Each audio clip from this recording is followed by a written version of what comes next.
ॐ भूर्भुवः स्वः तत्सवितुर्वरेण्यं भर्गो देवस्य धीमहि धियो यो नः प्रचोदयात्। ॐ त्र्यम्बकं यजामहे सुगन्धिं पुष्टिवर्धनम् उर्वारुकमिव बन्धनान् मृत्योर्मुक्षीयमामृतात्।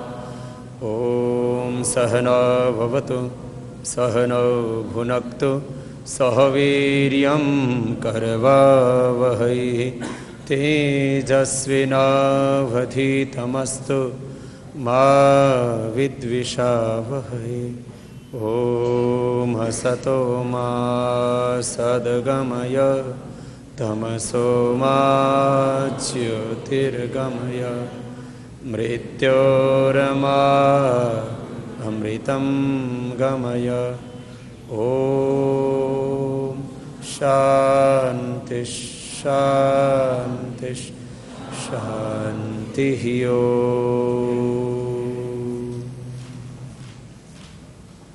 आंखें बंद सभी की, दोनों हाथ ध्यान मुद्रा में। कुछ पलों के लिए दीर्घ और सूक्ष्म श्वास चलते रहें। प्राणों के साथ प्राणों की आराधना करते रहें, साक्षी भाव से, दृष्टा भाव से। देह को शिथिल छोड़ दें। सबसे ज़्यादा तनाव हमारे माथे पर होता है। तनाव कहो, दुख कहो, अशांति कहो, असंतुष्टि कहो, संशय, भ्रम, उलझन, गफलत कहो, कन्फ्यूजन कहो, हमारे दिमाग में होता है। और जो दिमाग में होता है भीतर, वो माथे पर झलकता है, आँखों में झलकता है, चेहरे पर झलकता है। तो पूरा मुखमंडल हमारा शिथिल, आँखों के ऊपर, माथे के बीच में, आँखों में किसी तरह का कोई तनाव नहीं। संकल्प पूर्वक जब हम देह को शिथिल करते हैं तब तनाव से पार चले जाते हैं। तनाव से ही नहीं, शरीर, इंद्रियों और मन से भी पार चले जाते हैं, चेतना के द्वार, सत्य के द्वार। आँखें पूरी तरह सहज। जब हम अशांत होते हैं तो पलकों के भीतर भी हमारी आँखें चलती रहती हैं। खुली आँखों से तो चंचलता का पता लगता है, वो स्थूल चंचलता है। सूक्ष्म रूप से हमारा मन जब चंचल होता है, अशांत होता है, अधीर होता है, अतृप्त होता है, असंतुष्ट होता है, जब मन बेचैन होता है तो भीतर ही भीतर आँखों की पुतलियों में आँखें घूमती रहती हैं।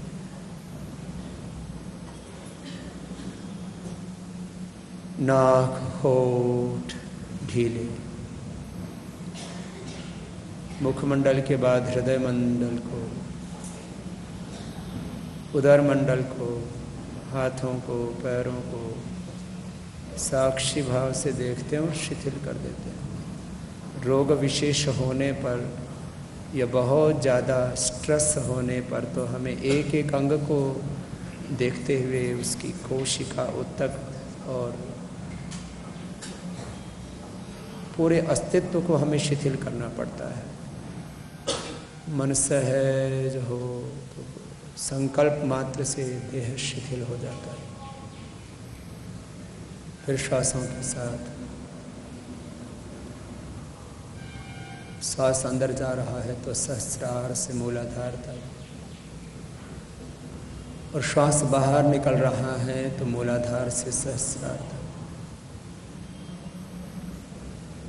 श्वास की ध्वनि नहीं होगी, ध्वनि रहित लंबा गहरा श्वास, और एक एक श्वास के साथ मन ही मन ओंकार का ध्यान, इसको अजपा जप कहते हैं। तो श्वासों के साथ जब ऐसे ध्यान करते हैं ओंकार का एक ओंकार सतनाम तस्य वाचकाः प्रणवाः तज्जपस्तदर्थ भावनम ओमिति एकाक्षरं ब्रह्म ओम खम ब्रह्म सर्वं खलु इदं ब्रह्म ओम प्रतिष्ठा। सब कुछ ओम में ही प्रतिष्ठित। शरीर के हाथ जब ऊपर उठाते हैं तो ओंकार जैसी स्थिति बनती है। हमारी भ्रुवों की, नासिका की, होठों की, कंठ की, छाती की, शरीर के एक एक कोशिका की, इस पिंड और ब्रह्मांड की आकृति ओंकारमयी है। सब कुछ ओंकार में है। ओंकार से ही सब कुछ उत्पन्न हुआ है। उसी की शक्ति, उसी की ज्योति का प्रकाश सब में है। और अंततः सबका गंतव्य भी वही है। तो श्वासों के साथ ओंकार का ध्यान करते हुए इस पिंड और ब्रह्मांड के मूल शक्ति के साथ जुड़ जाते हैं। तादात्म्य भाव से हमारा संबंध हो जाता है उससे, और मूल शक्ति से जुड़ करके उससे हमें प्रकाश मिलता है। हमारी अतीन्द्रिय शक्ति हमको मिलती है। अतीन्द्रिय शक्ति, अतीन्द्रिय ज्ञान, अतीन्द्रिय सुख, अतीन्द्रिय शांति की अनुभूति, यही है योग। शक्ति का, ज्ञान का, ऊर्जा का, ऐश्वर्य का, पिंड का, ब्रह्मांड का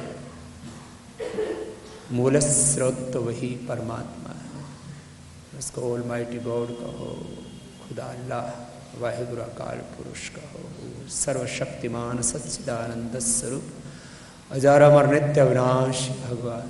श्वासों के साथ उसमें तल्लीन हो गए। कुछ पलों तक हृदय में ध्यान कर सकते हैं। ईश्वरः सर्वभूतानां हृद्देशे अर्जुन तिष्ठति अंगुष्ठमात्रः पुरुषो हि अंतरात्मा सदा जनानां हृदये सन्निविष्टः हृदये स आत्मा। हृदय में मन को टिकाएं, और यदि हृदय में मन को टिकाते टिकाते इधर उधर भी मन जाता है तो वहाँ पर भी ब्रह्म शक्ति को अनुभव करें। सब कुछ ब्रह्ममय ही तो है। पौराणिक परंपरा में जिसको सिया राम मैं सब जग जानी, वासुदेवाः सर्वम, वैदिक परंपरा में ही शवासमदम सर्वम, सर्वम खलु इदं ब्रह्म, एको वसी सर्वभूतंतरात्मा एकम रूपम बहुधा यः करोति तमात्मस्थम यन पश्यन्ति धीराः तेषां सुखम शाश्वतम नैतरेषाम्। तो ऐसे जहाँ जहाँ मन जाए वहाँ पर उसी ब्रह्म का दर्शन, माता में, पिता में, पुत्र में, मित्र में, पति पत्नी में, वस्तु में, व्यक्ति में, संपूर्ण जगत में उसी का दर्शन करते करते फिर वापस लौट आओगे। इसको मनसा परिक्रमा कहते हैं। और फिर उपस्थान करते हुए ओम उद्भयम तमसस्परिश्वः पश्यन्त उत्तरम देवम देवत्र सूर्यम अगन्म ज्योतिर्तमम, उसी की ज्योति को प्राप्त करेंगे। दोनों हाथों को ऊपर उठा लेंगे, आपस में रगड़ेंगे और दोनों हाथ की गरम गरम हथेलियों की ऊर्जा का उष्मा कंजन आँखों पर करेंगे। ऐसे श्वासों के साथ ध्यान करना हर दिन 2 मिनट से तो शुरू करो। 5 मिनट ध्यान करना शुरू कर दो। ध्यान करने से लाभ क्या होगा? हम कुछ भी काम करते हैं तो ये सोचते हैं इससे फ़ायदा क्या होगा, इससे बेनिफिट क्या होगा, इससे लाभ क्या होगा, इससे प्राप्ति क्या होगी, उपलब्धि क्या होगी, इससे मेरे जीवन में क्या मिलेगा मुझे। तो अभी मैं कह रहा था, ध्यान करने से, अतीन्द्रिय ज्ञान से, अतीन्द्रिय प्रेम से, अतीन्द्रिय शक्ति सामर्थ्य से जुड़ जाते हैं। सबका मूल स्रोत तो परमात्मा है। वैज्ञानिकों को जब कोई बात समझ में नहीं आती तो उसको नेचर, और नेचर से भी परे फिर एक सुपर पावर कह देते हो। हम भी तो उसको सुपर पावर ही कह रहे हैं ना। सर्वशक्तिमान का मतलब भी सुपर पावर है। वो सर्वशक्तिमान है, सर्वांतर्यामी है, वो अंतर्वासी है, घट घट का वासी है, वो एक मूल शक्ति है। विज्ञान भी ये मानता है कि ये जो भी आकार आप देख रहे हो ये निराकार से उत्पन्न हुआ है। मैटर से एनर्जी, एनर्जी से मैटर। लेकिन ये मैटर और एनर्जी भी मैटर करते हैं, कोई एक शक्ति है, उसको परम पराशक्ति कहें, परब्रह्म कहें, उसको सुपर पावर कहें, तो connectivity with God and connectivity with super power, तो वहां से हम शक्ति ज्योति प्रकाश पाते हैं। एक बात और है, सब मनुष्यों में सामर्थ्य एक जैसा है। जो अपने सामर्थ्य को बढ़ा लेते हैं योग से, ध्यान से और पुरुषार्थ से। कई तरह का सामर्थ्य है। एक है हमारा बौद्धिक सामर्थ्य, एक है हमारा पुरुषार्थ का, कर्म करने का सामर्थ्य, सहने का सामर्थ्य, प्रेम करुणा का सामर्थ्य। किसी का हृदय इतना उदार होता है कि वो सबसे प्रेम करता है, किसी का इतना संकीर्ण हृदय, इतनी कुंठा है उसमें कि वो अपनों से भी प्रेम नहीं कर पाता है। दूसरों पर तो विश्वास करने की बात छोड़ो, खुद पर भी विश्वास नहीं कर पाता है। लोग मुझे कहते हैं स्वामी जी जमाने में बहुत धोखा मिलता है, माता पिता को बच्चे धोखा देते हैं, पति पत्नी एक दूसरे को धोखा दे देते हैं। मुझे कल मैंने सुना, मुझे बड़ा आश्चर्य हुआ कि हिंदुस्तान में शादी के बाद तुरंत तलाक लेने की, 2-4 महीने के बाद तलाक लेने की परंपरा बढ़ रही है। बोले बाबा जी बहुत दुनिया में अविश्वास है। मैंने कहा भैया मुझे तो पता नहीं इसका, मैंने तो यही अनुभव किया कि दुनिया में भरोसा ही सबसे बड़ी बात है। मैंने देश के करोड़ों लोगों पर भरोसा किया, उन्होंने मुझे कभी धोखा नहीं दिया।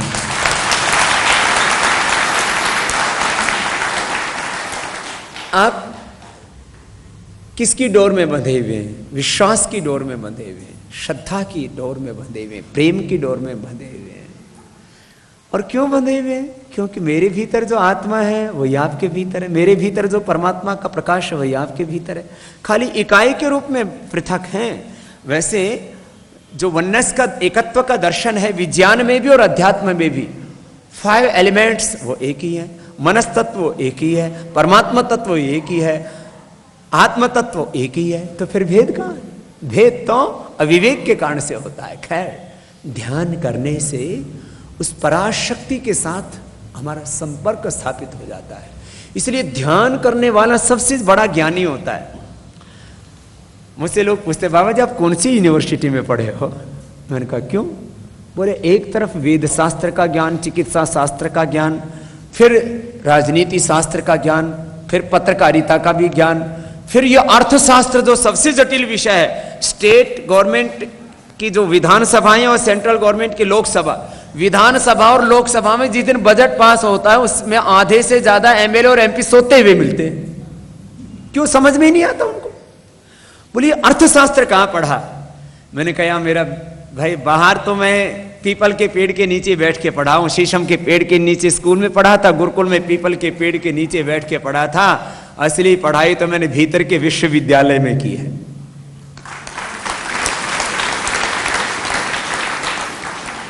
मैंने अष्टाध्यायी भी पढ़ी है, वेद शास्त्र भी पढ़े। तो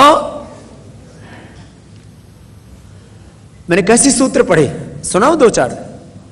एक तो कुछ तो सुने आपने, ऐ उन रीली के ओंग अयो छाया वट लण यमंगणनम जबे घड़दस जब घड़दस खप चट तट कप श हल। ये तो 15 प्रत्याहार सूत्र हैं, 15 बोल दिए इतनी देर में। वृद्धिराध चदिंग गुण एको गुण वृद्धि न धातुलो पार्धातु के दिधि विटाम हलो नंत्रास योग मुखनासिका वचन उन्नासिका तुल्यास्य प्रतनम श्रवणनाथ जलो इदे दे द्योचन प्रग्रिम अत्सोमात शे निपात एक जनांग। ये 15 दूसरी पढ़ दी। याद हुआ कुछ? हैं? ऐसे मैंने 10,000 सूत्र याद किए करीब करीब। कितने? 10,000। फिर 20,000 वेद के मंत्र पढ़े, उसमें हजारों याद भी है। फिर उपनिषदों के, फिर दर्शन शास्त्र, ये सब पढ़ करके फिर मैंने अर्थशास्त्र पढ़ा। अरे मैंने कहा सारा अनर्थ तो यहीं पर है। फिर ये पहली वाली पढ़ाई क्या काम आई? एक मेरे से बोले बाबा ये अष्टाध्यायी क्या काम आई? मैंने कहा अष्टाध्यायी ने मेरे दिमाग के न अंदर की जो प्रज्ञा है, अंतः प्रज्ञा, मेरे दिमाग के तार खोल दिए। आप लोग ध्यान करोगे ना तो आपकी बुद्धि के द्वार खुल जाएंगे, प्रज्ञा के द्वार खुल जाएंगे, मेधा के द्वार खुल जाएंगे। तो आप लोग ध्यान करो, ध्यान करने से आपका ज्ञान बढ़ेगा। ज्ञान सबसे बड़ी चीज है। और दूसरी बात, मेहनत करने की आदत डालो। सुबह 1 से 2 घंटा तो योगाभ्यास करो, सब कुछ ठीक हो जाएगा। और काम करने की आदत डालो, जैसे मैंने आदत डाली हुई है। मैं एक दिन भी आराम से नहीं बैठ सकता। हम एक दिन सब बैठे हुए थे, श्रद्धेय आचार्य वाक्शन जी महाराज थे, तो उनसे किसी ने प्रश्न किया, उन्होंने उत्तर दिया, मैं भी उसी उत्तर को देता हूं। हमसे लोग पूछते हैं बाबा जी आप लोग इतना काम क्यों करते हो? मैंने कहा भैया काम के सिवा और कुछ करना नहीं आता, इसलिए काम ही करते हैं। काम के सिवा और कुछ काम ही नहीं है तो फिर काम ही करते हैं।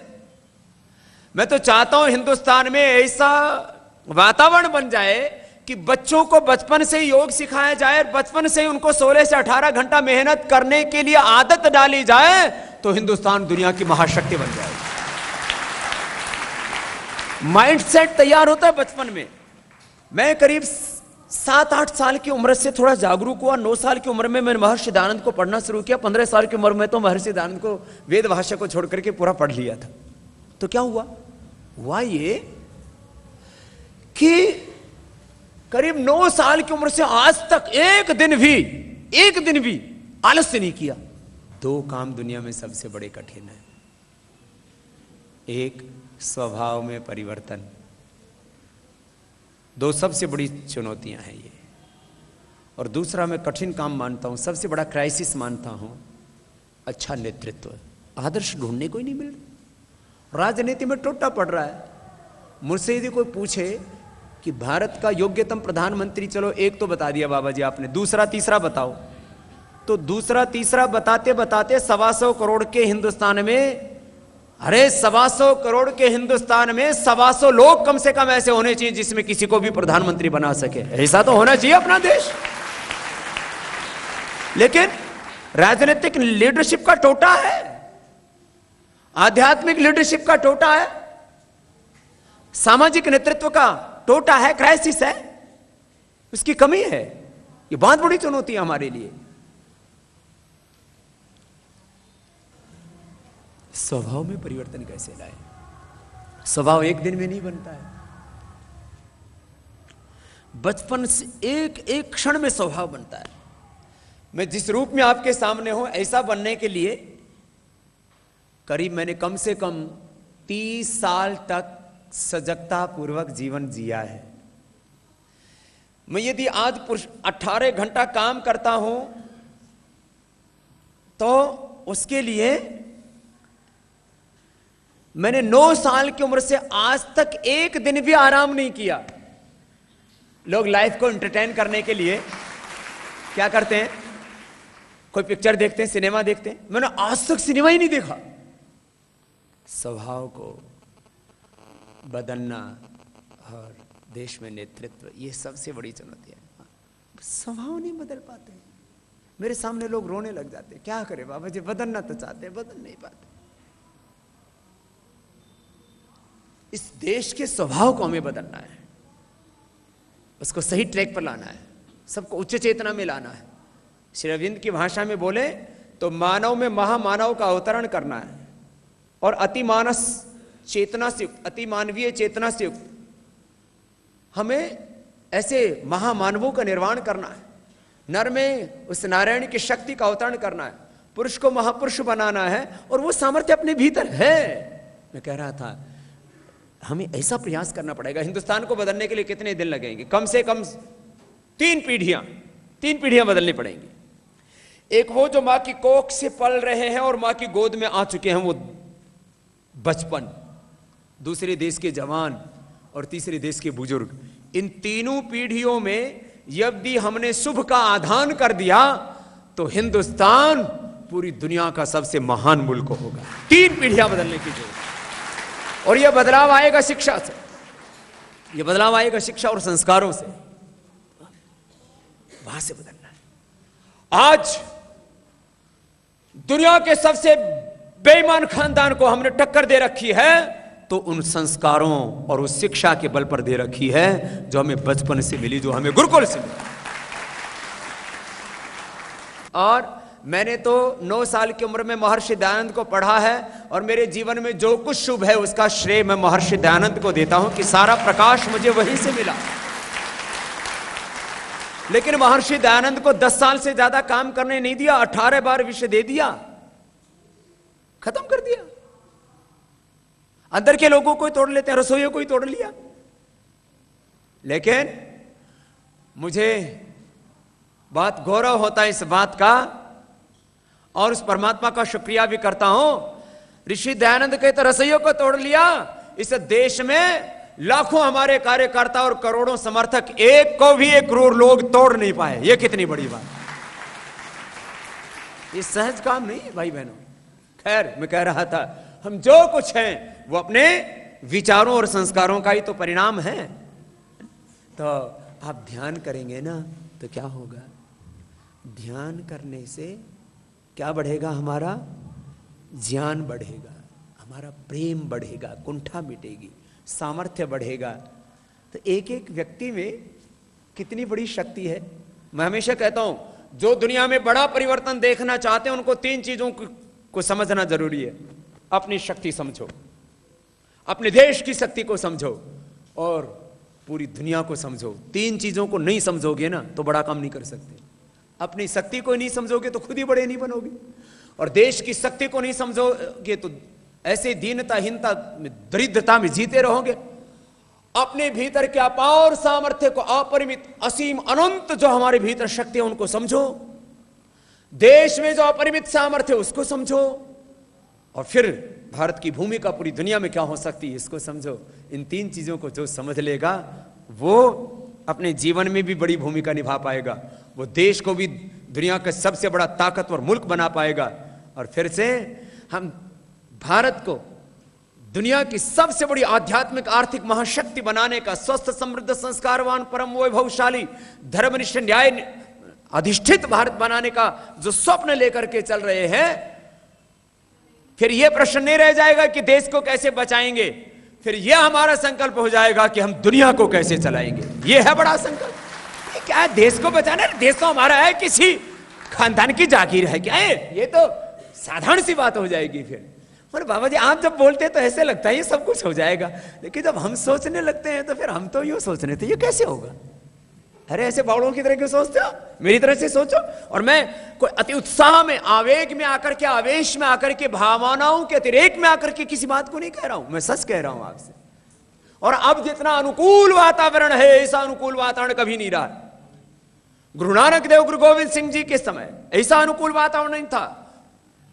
गुरु नानक देव जी, गोविंद सिंह जी तक, अर्जन देव जी, तमाम हमारे गुरुओं ने कितने कष्ट सहे। आप तो पंजाब और हरियाणा की तो राजधानी है चंडीगढ़, आप सब जानते हो क्या कष्ट नहीं से अपने पुरखों ने। मुझसे लोग कहते हैं बाबा जी आप इतनी जुल्म और जातियों को सहते हुए भी क्यों ये सब काम कर रहे हैं? अरे मेरे कहा हमारे महापुरुषों ने जो जुल्म, जातियां और कष्ट सहे, मुझे तो नाखून के बराबर भी नहीं मिल रहे हैं। कितने कष्ट सहे। गुरु गोविंद सिंह जी के दोनों बच्चों को उनकी आंखों के सामने दीवारों में चिनवा दिया जाता है, पूरे परिवार को बर्बाद कर दिया जाता है, कत्ल कर दिया जाता है। अपने महापुरुषों को देखो, उनको फांसी के फंदों पर कैसे लटकाया गया। चंद्रशेखर, राजगुरु, सुखदेव, भगत सिंह की, माणे लक्ष्मीबाई, नाना पेशवा, मंगल पांडे, तमाम हम अपने क्रांतिकारियों की जब कुछ के नाम हमें पता है, 7 लाख से ज्यादा वीर वीरांगनाओं ने बलिदान, शहादत दिए। एक एक की शहादत को जब याद करते हैं तो रोंगटे खड़े हो जाते हैं, खून खौलने लगता है। अरे अपने को क्या कष्ट मिल रहा है? बोले बाबा आपको इतने नोटिस दे दिए। अरे मैंने कहा ये तो अभी 200-300 दिए हैं, 1000 तो कम से कम होने ही चाहिए। ये क्या है? यहां कोई छोटा सा नोटिस आ जाता है तो पूरे ऊपर नीचे हो जाते हैं। अरे बोले कौन पंगा बोल ले? मैंने कहा सारा पंगा हम लेंगे। क्यों? अरे क्यों घबराते हो? क्या है ये सब? ये नोटिस, वो नोटिस। अब सारे देश को पता लग गया। 2-4 केस करते तो लोग सोचते पता नहीं बाबा के ऊपर क्या केस कर रखा है।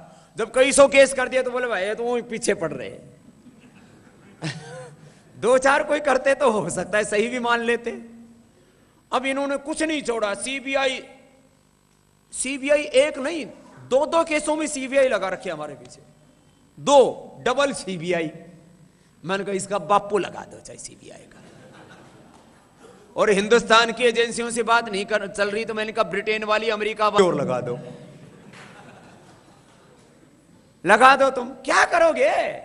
सबसे बड़ी समस्या यह है कि इनको डर बाबा से कम है। जो बाबा के समर्थक हैं और बाबा के कार्यकर्ता बोले गांव गांव में फैला, इसको कैसे करें। मैंने कहा अभी जो विधानसभाओं में जो देखा है ना, हम कोई श्रेय लेने के लिए, क्रेडिट लेने के लिए कभी बात नहीं करते। ठीक है, जिस दिन चुनाव का परिणाम आया मैं 7-8 घंटे टीवी चैनलों पर था, लेकिन ये कहने के लिए नहीं कि जो है हमने क्या किया, ये कोई कहने की बात होती है। 67 सालों में जहां कभी नहीं हारे वहां इनको नाको चने चबा दिए, वहीं इनको खत्म कर दिया। 67 सालों ये अहंकार लिए बैठे थे कि यहां से तो हमको कोई हिला नहीं सकता। मैंने कहा भैया अब वो दिल लद गए, अभी तक तुम्हारे पापों का पता नहीं था। हमने क्या काम किया, महर्षि दयानंद ने क्या काम किया। महर्षि दयानंद ने हमारी आंखों से पर्दा हटाया। हमने, इन्होंने सच के ऊपर पर्दा डाल रखा, हमने इनको बेपर्दा बेनकाब किया, बस और कुछ नहीं किया, बस और कुछ नहीं किया। अरे भाई हजारों नहीं, लाखों नहीं, लाखों करोड़ लोगों, जब पहला घोटाला हुआ था 64 करोड़ का बोफोर्स का, तब लोगों को गिनती आती थी 64 करोड़ कितना होता है। 100 लाख मिलके 1 करोड़, फिर 1 करोड़ से के मिलके 100 करोड़, फिर उसके बाद में फिर 1000 करोड़ होते। तो 64 करोड़ का घोटाला किया था, वो गिनती तो समझ में आती थी कि 64 करोड़ क्या होते हैं। फिर 64 करोड़ के बाद फिर 100, 200, 500, 1000, 10,000, 20,000 करोड़ के घोटाले करते तो गिनती आती थी लोगों को। अब जब 1 लाख करोड़ के ऊपर गिनती शुरू होती है तो लोगों को यह नहीं पता लगता ये होता कितना है। 1 लाख करोड़, मैं लोगों से बोलता हूं पता है कितना है, बोले भाई पता तो नहीं, लेकिन 1 लाख करोड़ बहुत होता होगा। मैं उनको बोलना पड़ता है 10, 20, 50, 60, 70, 80, 90, 1000 करोड़, 99,000 करोड़ के बाद होता है 1 लाख करोड़। बोले बाबा फिर भी समझ में नहीं आया होता कितना है। और फिर आप बोलते हो बाबा ये 100 लाख करोड़, 200, 500, 1000 लाख करोड़ लूट लिया। मैंने कहा फिर ये नहीं समझ में आता तो सुनो, ये 1000 लाख करोड़ इतने होते हैं, इनकी 500,000 की गड्डी बना करके चांद तक सीढ़ी बनाए जाए तो जा करके वापस आ सकते हो। और इससे सोना खरीदो, इससे सोना खरीदो तो पूरे हिंदुस्तान पे ऐसी मोटी सी परत बिछा सकते हो पूरे हिंदुस्तान के ऊपर। और इसको यदि ये 1000 लाख करोड़ छोड़ो, इसका 30% भी हिंदुस्तान में आ जाए तो कम से कम 300-400 लाख करोड़ रुपए होता है। और वो 300-400 लाख करोड़ रुपए देश के एग्रीकल्चर में, देश के हेल्थ में, इंडस्ट्री में, रिसर्च में, इंफ्रास्ट्रक्चर में, उसको वाटर मैनेजमेंट, वेस्ट मैनेजमेंट, उसको मिलिट्री के अंदर पावर बनाने में, और पूरे हिंदुस्तान के अंदर जो किसानों को अलग अलग प्रकार की सुविधाएं, नेशनल फार्मर्स इनकम कमीशन कि उनको जो है अपनी फसलों का न्यूनतम समर्थन मूल्य नहीं, मिनिमम सपोर्ट प्राइस नहीं, उनको मिनिमम बेनिफिशियल प्राइस तो दो। तो ये 10 कामों में जब ये 300 लाख करोड़ भी लगेगा तो जितना पैसा लगाया जाता है, ये अर्थशास्त्र का सिद्धांत होता है, उसका कम से कम वो सर्कुलेशन में 10 गुना हो जाता है। जैसे आप 100 रुपए बाजार में दो कहीं पर भी, कम से कम वो 10 हाथों में घूमेगा, तो उसको बोलते हैं सर्कुलेशन ऑफ मनी। फिर इकोनॉमी का साइज बढ़ता जाता है। 300 लाख करोड़ रुपए हिंदुस्तान की अर्थव्यवस्था में लग जाएंगे तो 10 गुना भी उस मनी सर्कुलेट होगा तो हिंदुस्तान की अर्थव्यवस्था होगी 3000 लाख करोड़ रुपए की, जो अमेरिका से 3 गुना ज्यादा होगी कम से कम। आज तो 700 लाख करोड़ की है, अमेरिका से 3 से 4 गुना, और चीन से 6-7 गुना, जापान और ये तमाम देश तो हमारे बहुत पीछे रह जाएंगे। इसलिए मैं कह रहा था सब चीजों की समझ होनी चाहिए। समझ ही तो नहीं है, अपनी समझ हो, देह की समझ हो, देश की समझ हो, दुनिया की समझ हो। पहले ऋषि बोलते थे,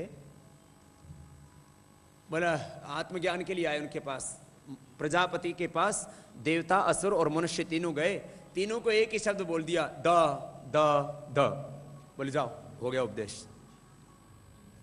बोले इसका मतलब क्या है? तो असुरों को कहा द माने दयध्वम, दया करो। मनुष्य को कहा द माने दान करो, और देवताओं को कहा द माने दमन करो अपने शरीर, इंद्रियों और मन की वासनाओं का, तो देवता बन जाओगे।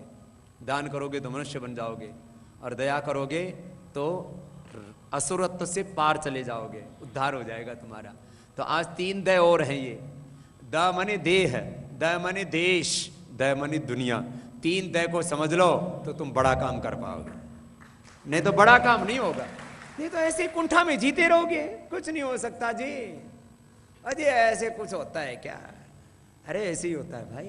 तो भाई बहनों, ध्यान करोगे ना तो आपका सामर्थ्य बढ़ेगा। आप लोगों को ध्यान करना है, सबको अपना सामर्थ्य बढ़ाना है। और सामर्थ्य बढ़ा के किस में लगाना है? सेवा में। सामर्थ्य को किसको में लगाना है? सामर्थ्य बढ़ेगा किससे? योग से, ध्यान से, अध्यात्म से और पुरुषार्थ से। तो आदत बनाओ, 18 घंटा काम करने की आदत बनाओ। बैठे बैठे क्या करोगे? मैंने कहा मैंने आज तक जिंदगी में आराम ही नहीं किया। लोग कहते हैं एंटरटेन करने के लिए पिक्चर देखो, एंटरटेन करने के लिए दारू पियो, एंटरटेनमेंट करने के लिए पता नहीं क्या क्या करो। भैया अपना तो एक ही सिद्धांत है, सुबह से शाम तक काम करो। एक काम करते हुए थक जाओ, दूसरा कर लो। घर परिवार के काम से थकान दूर करनी है तो सुबह जाकर के योग सिखाओ। योग करते करते थक जाओ तो घर का काम करो। घर का भी काम पूरा हो जाए तो पड़ोसियों के हाथ बटाओ। पड़ोसियों का भी पूरा हो जाए तो गांव का काम करो। गांव का भी काम पूरा हो जाए तो प्रांत का करो। प्रांत का भी पूरा हो जाए तो देश का करो। और देश का भी पूरा हो जाए तो पूरी दुनिया का काम करो। सारी दुनिया पड़ी है काम करने की। मेरे से बोलते बाबा जी आपको क्या करना है, आप इतना काम क्यों करते हो? बाबा जी होकर के सुबह से शाम तक इतनी मेहनत तो घेस आदमी भी नहीं करता। मैं इसलिए तो बाबा बड़ा हूं। बोले आप सुबह से शाम तो कितनी मेहनत करते हो, फिर बाबा किस लिए बने? मैंने कहा बाबा इसीलिए तो बने। थोड़ी मेहनत करो तो गृहस्थी बनो, और वह ज्यादा मेहनत करनी हो तो बाबा जी बनो। क्योंकि गृहस्थ को एक परिवार का ख्याल रखना पड़ता है। अयम निजह परोवीति गणाना लघुचेत समुदार चरिता नाम तो वसुधैव कुटुंबकम। ये 125 करोड़ का हिंदुस्तान हमारा परिवार है। इसके सबके जीवन में खुशहाली लानी है, इसके लिए पुरुषार्थ करते, इसके लिए मेहनत करते।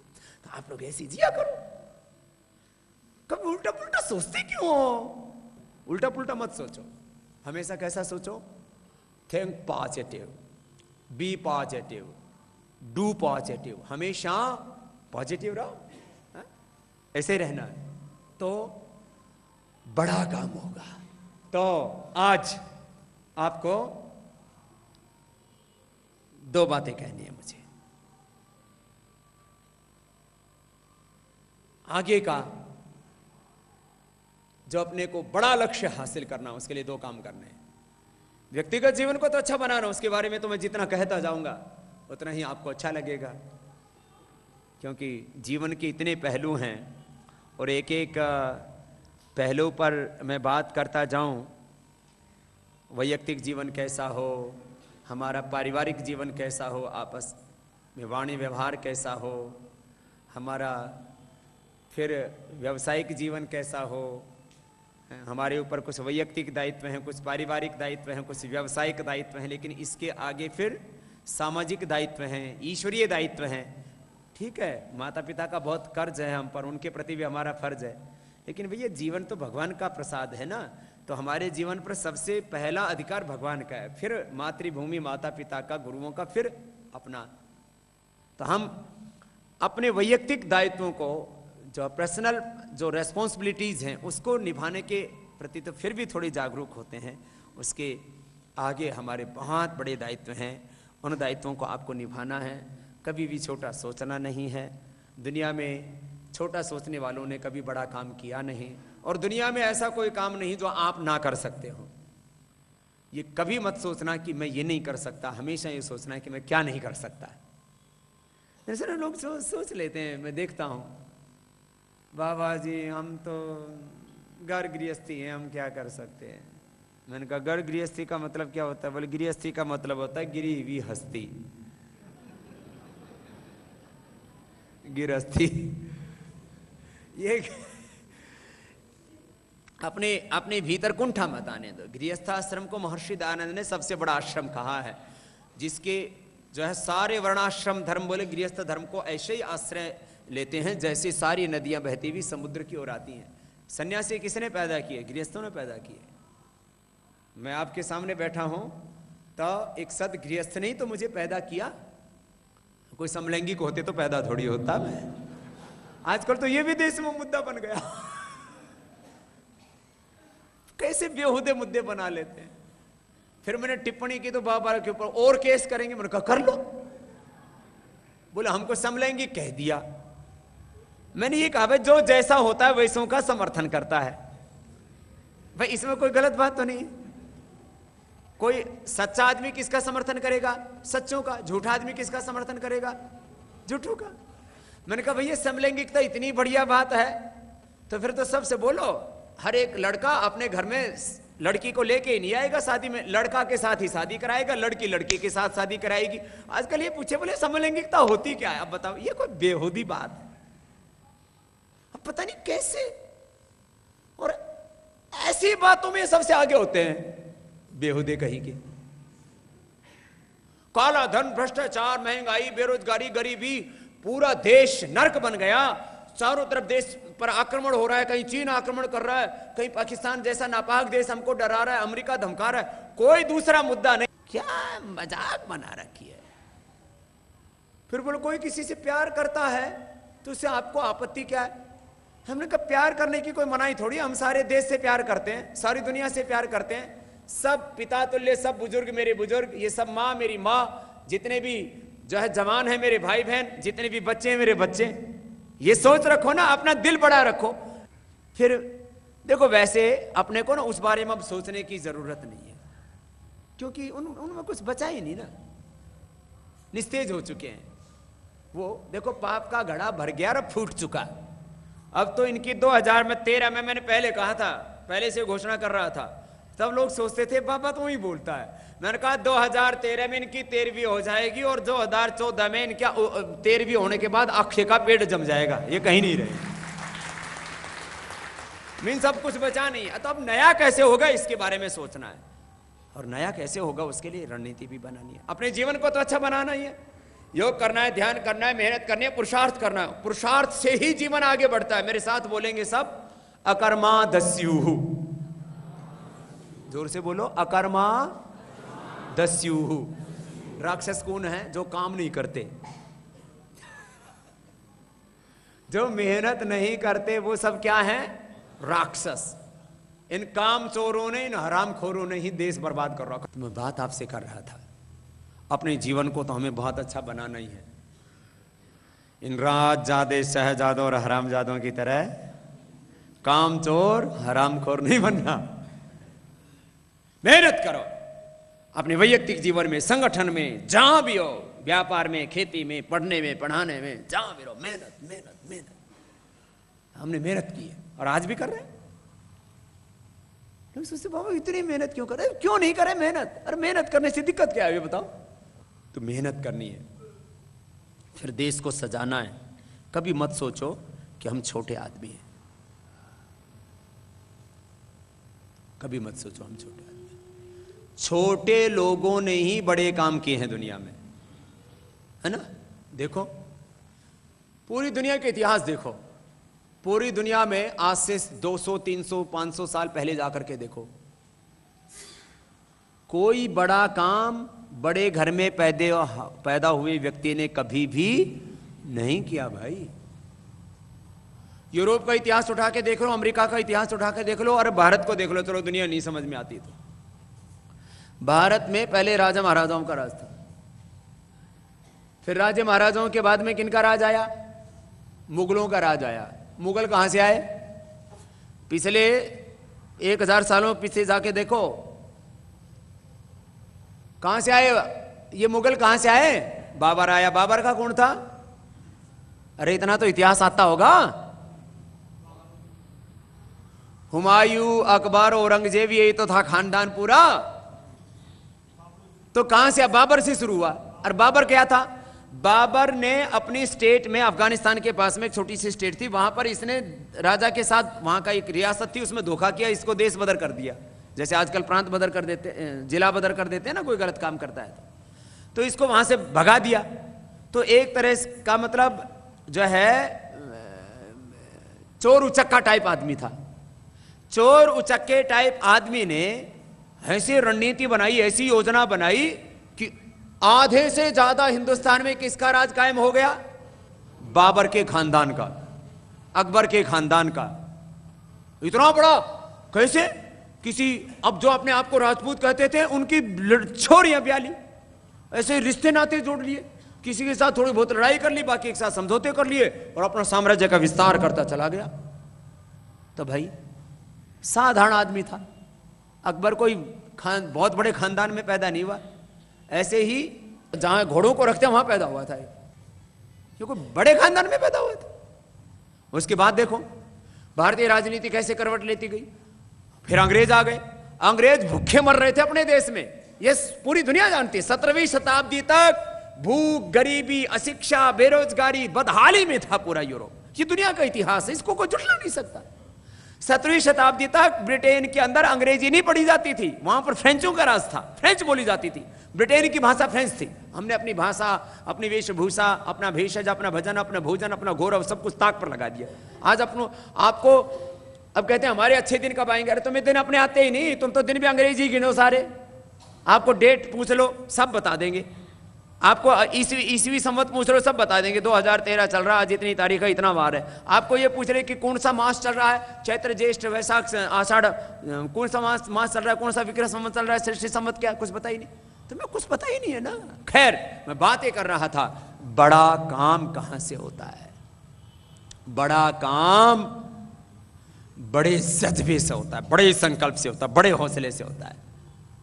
हिंदुस्तान में अंग्रेज आए और पहले एक वो ईस्ट इंडिया कंपनी नमक मिर्च बेचने का, मसाला का सर्टिफिकेट लिया वहां से, अजमेर से। वो मैं जगह देखी, वहां के राजा ने, जहांगीर ने ऊपर से फेंक दिया था, ऐसे मिला भी नहीं था इन अंग्रेजों से।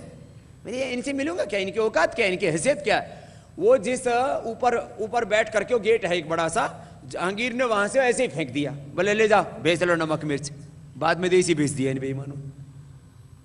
लो फिर वो अंग्रेज आ गए ईस्ट इंडिया कंपनी से, बाद में उसका रॉबर्ट क्लाइव जैसे क्रूर अधिकारी आए, और उसके बाद में 400-500 अंग्रेज, 400-500 अंग्रेज अधिकारी, और 30 करोड़ से ज्यादा का भारत गुलाम बना के रख लिया। ये है, कभी भीड़ ने ये बड़ा काम नहीं किया, रणनीति से काम करते। फिर उसके बाद अंग्रेजों का 70 से ज्यादा देशों पर साम्राज्य कायम हो गया, आलसी हो गए। फिर उनको एक एक करके देशों ने खदेड़ना शुरू किया। अब आज की डेट में ब्रिटेन 3 भागों में टूटने की तैयारी में है। आयरलैंड उसका नया देश बनने वाला है, स्कॉटलैंड नया देश बनने वाला है, और ग्रेट ब्रिटेन इतना सा हो जाएगा जितना सा अपना ये चंडीगढ़ और जो है इसके आस पड़ोस का मोहाली, और थोड़ा और समझ लो, ज्यादा से ज्यादा हरियाणा या पंजाब जैसा समझ लो, हरियाणा पंजाब जैसा ग्रेट ब्रिटेन हो जाएगा। और यहां तो फिर भी दाने दूने हो जाते हैं, वहां कुछ नहीं होता, ना वहां कोई फसल होती, ना कोई फल फ्रूट होते, ना कोई वहां पर जो है जमीन के अंदर जिसको हम मिनरल्स बोलते हैं वो है, ना कोई बहुत ज्यादा इंडस्ट्री है। बस ऐसे पूरी दुनिया को घुमा रहा, अभी भी वो कंट्रोल कर जो है पूरे ट्रेड को, इकोनॉमी को कंट्रोल करने की दूसरी तरह के तरीके अपना रखे हैं। भाई बहनों, मैं आपसे बातें कर रहा था, दुनिया पर राज कैसे होता है, इसके लिए कोई बहुत बड़े खानदान की जरूरत नहीं, बहुत बड़ा दिमाग रखो, बहुत बड़ा दिल रखो और मेहनत करो, पुरुषार्थ करो, हाँ, लेकिन काम रणनीति पूर्वक करो। अब हिंदुस्तान में ही देख लो, चलो अतीत की बात छोड़ो, पीछे पीछे क्या क्या हुआ, सारी दुनिया का इतिहास देखोगे तो मूल में यही आएगा, दुनिया में 99% इतिहास साधारण घरों में पैदा हुए लोगों ने ही बनाया है, और साधारण व्यक्ति ही असाधारण काम करते हैं। बड़े घरों के लोगों का हाल क्या होता है वो आज देख लो। एक चाय बेचने वाले के घर में पैदा हुआ, पूरे देश और दुनिया में छा गया। भैया आप लोग इस देश के राजा हैं, आप ऋषियों की संतान हैं, अरे आप थोड़ा सा पीछे जाकर के देखो, आपके भीतर वही कौन है जो भगवान राम में था, कृष्ण में था, जो भगवान शिव में था। आप ऋषियों की संतान है, आप भगवान की संतान है, ये गौरव आपके भीतर होना चाहिए, यहां से बात बनेगी। तो 2 काम करने, एक तो 23 मार्च का योग महोत्सव, इन 2 कामों की तैयारी के लिए आज आपको सबको एक प्रिंटेड मैटर भी दिया जाएगा, है ना, वो ले लेना आप लोग, है ना, आ गया, मिल गया है ना। ये 2 काम हैं। योग महोत्सव 2014 में 23 मार्च को जो होगा, पूरी दुनिया में करीब 10 करोड़ लोग एक साथ योग करेंगे। अभी तक मेरे कार्यक्रमों में करीब 10-12 करोड़ से ज्यादा तो हिंदुस्तान में आए, और पूरी दुनिया में भी। मैंने जब भारत का अनाउंस किया तो मेरे पास में फोन आए अमेरिका से, ब्रिटेन से, कनाडा से, अफ्रीका से और नेपाल से। बोले बाबा जी भारत में करोगे, हमारे यहाँ क्यों नहीं हो सकता? तो 23 मार्च को रविवार है और शहीद आजम भगत सिंह, सुखदेव, राजगुरु, इनका शहादत दिवस है। इस शहीदी दिवस पर उन शहीदों के सपनों का भारत बनाने के लिए, भारत को ऋषियों का देश बनाने के लिए, भारत की आध्यात्मिक शक्ति के द्वारा पूरी दुनिया में पहचान बनाने के लिए ये योग महोत्सव 23 मार्च 2014 में पूरे देश में एक साथ करोड़ों लोग योग करेंगे। वो अभी तक लाखों लोग मेरे कार्यक्रमों में रोज आते थे, तो एक साथ करोड़ों लोग अपने जिले मुख्यालय पर। उससे पहले होली है 17 मार्च की। 17 मार्च से पूरे देश में योग सप्ताह शुरू हो जाएगा। उसमें हम भी करेंगे खुद उस समय भी, लेकिन अभी आगे की योजना बता रहे हैं। होली से ये होली उत्सव, होली अंग्रेजी में उसको भी बोलते हैं, पवित्र को भी, है ना। और होली हमारे यहाँ पर वही पवित्रता का प्रतीक है, असत्य पर सत्य की जीत। जो है होलिका और प्रहलाद की कहानी तो सबने सुनी हुई है। खैर, बात यह है कि 17 मार्च से योग सप्ताह शुरू होगा। 23 मार्च को पूरे देश में जिला मुख्यालय पर यह कार्यक्रम होगा। मैं स्वयं दिल्ली में रहूंगा। योग महोत्सव पर कम से कम 10 करोड़ लोग देश के घरों से बाहर निकलेंगे और देश में योग और अध्यात्म का एक वर्ल्ड रिकॉर्ड कायम होगा और ये दुनिया का, विश्व का इतिहास बनाने के लिए आप सबको मौका मिलेगा। तो ये तो है आध्यात्मिक इतिहास एक बनेगा, एक योग का इतिहास बनेगा और इससे भारत की प्रतिष्ठा पूरी दुनिया में बढ़ेगी। भारत के तो नाक कटवा रखी। ये मात्र देवयानी की बात नहीं है, ये पाकिस्तान हमारे सैनिकों के शीश काट ले जाता मात्र उसकी बात नहीं है, 82 किलोमीटर तक चीन भीतर घुसाता मात्र उसकी बात नहीं है। कोई भी आकर के धमका देता है, तो क्या मजाक बना दिया देश का। भारत की पहचान योग अध्यात्म से तो एक पक्ष है। इसके बाद दूसरा 23 मार्च को यह काम हो जाएगा और उसके लिए 3 चरण में तैयारी करने वो आपको अभी बताएंगे। फिर 24 मार्च से सत्ता और व्यवस्था परिवर्तन का काम। ये कैसे होगा? एक सांसद चला जाए, 2, 4, 10, 20 सांसद चले जाए, उससे सत्ता बदल जाएगी, व्यवस्था बदल जाएगी, काला धन आ जाएगा, भ्रष्टाचार मिट जाएगा। ये काला धन लाने के लिए 1000 लाख करोड़ का है ये, और बड़े बड़े मगरमच्छों ने लूटा है। भ्रष्टाचार देखो पिछला है करीब 1000 लाख करोड़, उसमें से 30% तो आ ही जाएगा। 1000 लाख करोड़ से भी ज्यादा है। सारे देश के अर्थशास्त्री मानते हैं कम से कम 100 लाख करोड़ रुपए देश के बाहर से गया है। ग्लोबल फाइनेंशियल इंटीग्रिटी जिसमें अमेरिका के अर्थशास्त्री हैं, वो भी उसमें उन्होंने हवाला और जो है ओवर इनवाइसिंग, अंडर इनवाइसिंग को शामिल नहीं किया, तो भी वो लाख करोड़ मानते हैं। लेकिन उसमें वो मेन तो इन दो तीन चीजों से जाता है, हवाले से जाता है, ओवर इनवाइसिंग, अंडर इनवाइसिंग से जाता है, जोड़ा नहीं। तो भारतीय अर्थशास्त्रियों ने जो है प्रामाणिक तौर पर, जेएनयू के प्रोफेसर हैं प्रोफेसर अनु कुमार, उन्होंने ब्लैक मनी के ऊपर हिंदुस्तान में सबसे ज्यादा काम किया। उन्होंने कहा 100 लाख करोड़ रुपए से ज्यादा बाहर गया है, ये 10% है। 900 लाख करोड़ रुपए देश के अंदर है, यदि उनकी माने तो। ये तो बहुत, खैर इसके आंकड़े अलग अलग हो सकते हैं कि वो सब मानते हैं कि हिंदुस्तान कम से कम 10 गुना ज्यादा पावरफुल होता यदि भ्रष्टाचार और काला धन देश में जमा नहीं होता। काला धन और भ्रष्टाचार का ही साइड इफेक्ट है महंगाई, बेरोजगारी, गरीबी, आर्थिक सामाजिक गैर बराबरी, देश की बदहाली। खैर अब बात मैं कर रहा हूं, इतना बड़ा काम है ये कैसे होगा? इसके लिए खाली एक मोदी भी प्रधानमंत्री का ऐसे थोड़ी बन जाएगा। मोदी को प्रधानमंत्री बनाने के लिए कम से कम 300 सांसद वहां भेजने पड़ेंगे। एक तो जज्बे वाला आदमी चाहिए। तो मोदी यदि 300 सांसदों के साथ संसद में जाता है तो देश की तकदीर और तस्वीर बदल सकती है। तब ये जो हम सपना देख रहे हैं पूरा हो सकता है। लेकिन इसके लिए ये कैसे होगा? इसके लिए एक एक व्यक्ति को जगाना पड़ेगा, उसको ये बताना पड़ेगा कि भाई ये मुद्दा कितना बड़ा है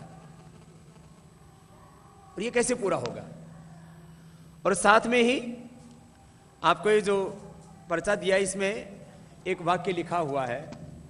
एक तो ये बताना है कि भाई अब सामान्य किसी को भी ऐसे सांसद चुन करके भेज दिया तो क्या करेगा? वो कुछ नहीं कर सकता। ठीक है, एक ईमानदार आदमी चला भी गया, कोई अच्छा आदमी भी चला गया, तो भी वहां जाकर के खाली जो विरोध कर सकता है। अब विरोध करने से बात नहीं बनेगी, अब काम करना पड़ेगा। इस बार पहले चरण में तो आपको अपने संगठन को मजबूत बनाने की तैयारी करनी है। जिला कार्यालय की स्थापना करनी है, कार्यालय प्रभारी बनाना है, 5 प्रभारी जिले में, फिर तहसील में, नीचे तक, फिर प्रखंड, वार्ड, ग्राम और बूथ तक। और इस संगठन को इतना मजबूत बना देना है। यद्यपि आज दुनिया का सबसे बड़ा संगठन अपना ये भारत स्वाभिमान, उसकी 5 ये सब इकाइयां, पतंजलि योग समिति, मेरा पतंजलि योग समिति, युवा भारत और किसान पंचायत, भारत स्वाभिमान, जितना बड़ा सामाजिक और आध्यात्मिक संगठन आज भगवान ने आप सबके माध्यम से खड़ा कर दिया है, इतना बड़ा संगठन दुनिया में कोई नहीं है। और इसमें हम सबको समाहित कर रहे हैं, हिंदू, मुसलमान, सिख, ईसाई, जो भी इस देश और देश की मिट्टी से, यहां की संस्कृति से प्रेम करते हैं, देश की अस्मिता से जो प्रेम करते हैं, वो सब इसके साथ जुड़ सकते हैं। और हमने जोड़ा है सबको। इसमें ब्राह्मण भी हैं, क्षत्रिय भी हैं, वैश्य भी हैं, दलित हैं, वाल्मीकि हैं, आदिवासी, अनुवासी हैं, हिंदू हैं, मुसलमान हैं, सिख हैं, ईसाई हैं। हमारा तो एक ही मजहब है, वह देश, वह सत्य, वह न्याय। भाई यही तो सबसे बड़ी बात है। और सारे मजहब इसी के लिए हैं। सारे मजहब सत्य के लिए, देश के लिए, धर्म के लिए, संस्कृति के लिए, न्याय के लिए ही तो है। और किसके लिए है? अन्याय के खिलाफ, अधर्म के खिलाफ है। खैर, तो ये काम अब मैंने कहा 3 चरण में करना है। पहले चरण में संगठन को मजबूत बनाना, और इतना मजबूत बना देना कि हवाओं का रुख आप बदल सके। फिर दूसरे चरण में घर घर जाकर के लोगों के माइंडसेट चेंज करना है, माइंडसेट तैयार करना है परिवर्तन के लिए। वो 1 मार्च से काम शुरू हो जाएगा। और अलग अलग एरिया बांट लेना। ऐसे बताओ, मैं यदि 5-7 दिन एक जिले में रुक जाऊं, 5-7 दिन तो बहुत लंबा हो गया। अभी मैं एक विधानसभा में 1-1 घंटा, 2-2 घंटा रुका था मिनिमम। और मैं कहा, जहां 67 सालों से एक ही पार्टी का राज चल रहा था, उसका राजपाट खत्म कर दिया। कितनी देर में? 2 घंटों में। जब 2 घंटों में ऐसा हो सकता है, तो हमारे सैकड़ों कार्यकर्ता, जिनको मैं अपना ही स्वरूप मानता हूं, आपको मैं अपने से अलग नहीं देखता। हो सकता है स्त्री के रूप में, पुरुष के रूप में, कुछ जवानों के रूप में, कुछ बुजुर्गों के रूप में, अलग अलग अस्तित्व आप देखते हो। मैंने तो आपके भीतर अपना ही रूप देखा, और सबके भीतर उस परमात्मा का ही नूर देखा है। और मैं आपको एक व्यक्ति के रूप में मानता ही नहीं। आप तो शाश्वत के प्रतिनिधि हैं श्री अरविंद की भाषा में, वेदों की भाषा में आप तो अमृत पुत्र हैं। और गुरुओं की भाषा में एक नूर ते सब जग उपजा, कौन भले को दे। भाई बहनों, हम तो सब उस कुदरत के सब बंदे, तो हम तो उस परमात्मा के अंश हैं, और उसी के प्रतिरूप हैं। उसको हम इस ईश्वरीय काम करने के लिए एक एरिया बांट लो कि भाई ये एरिया में मुझे काम करना है, इस एरिया में मुझे जाना। क्या है ये जीवन? ये मुझे क्या मिलेगा ये कुछ नहीं सोचना। मुझे क्या चाहिए? कुछ नहीं चाहिए। मुझे मेरा देश चाहिए, मुझे इस देश में सत्य, धर्म और न्याय चाहिए। अपने लिए सोचना, ये तो छोटी सोच है कि अब 2014 के धर्म युद्ध की तैयारी कर लो। आपको कुछ पंपलेट भी देंगे, सामग्री भी देंगे, उनको बांट के आएंगे। फिर तीसरे चरण में 23 मार्च के बाद, इसमें तो देश के लोगों को अब छुट्टी ले लेनी है कुछ दिनों की। मैंने देश के लिए अपना बचपन, अपनी जवानी, वैसे अभी भी बुढ़ा तो नहीं हुआ, अभी बाल काले ही है ना? बुढ़े आदमी को मैंने सुना ठंड भी लगती है। देखो, सर्दी में मुझे तो ठंड नहीं लग रही है, ऐसे ही बैठता हूँ सर्दी में भी। ये तो आप लोगों को दिखाने के लिए कपड़े ऑर्डर रखे, नहीं तो बहुत बाबा तू उघाड़ा हो जाए तो हमने जाडा लग गया है। तो सुनो, क्या करना है? 3 काम करने हैं आपको। मैंने कहा, मैंने अपना बचपन, अपनी जवानी और अपना पूरा जीवन दे दिया, आपका थोड़ा सा समय लगाना है। कुछ तो कार्यकर्ता रोज लग रहे हैं सेवा में, फिर थोड़े से लोगों को बोले भाई 2 महीने का समय दे दो। मार्च खत्म ही हो जाएगा, 23-24 मार्च के बाद अप्रैल, मई,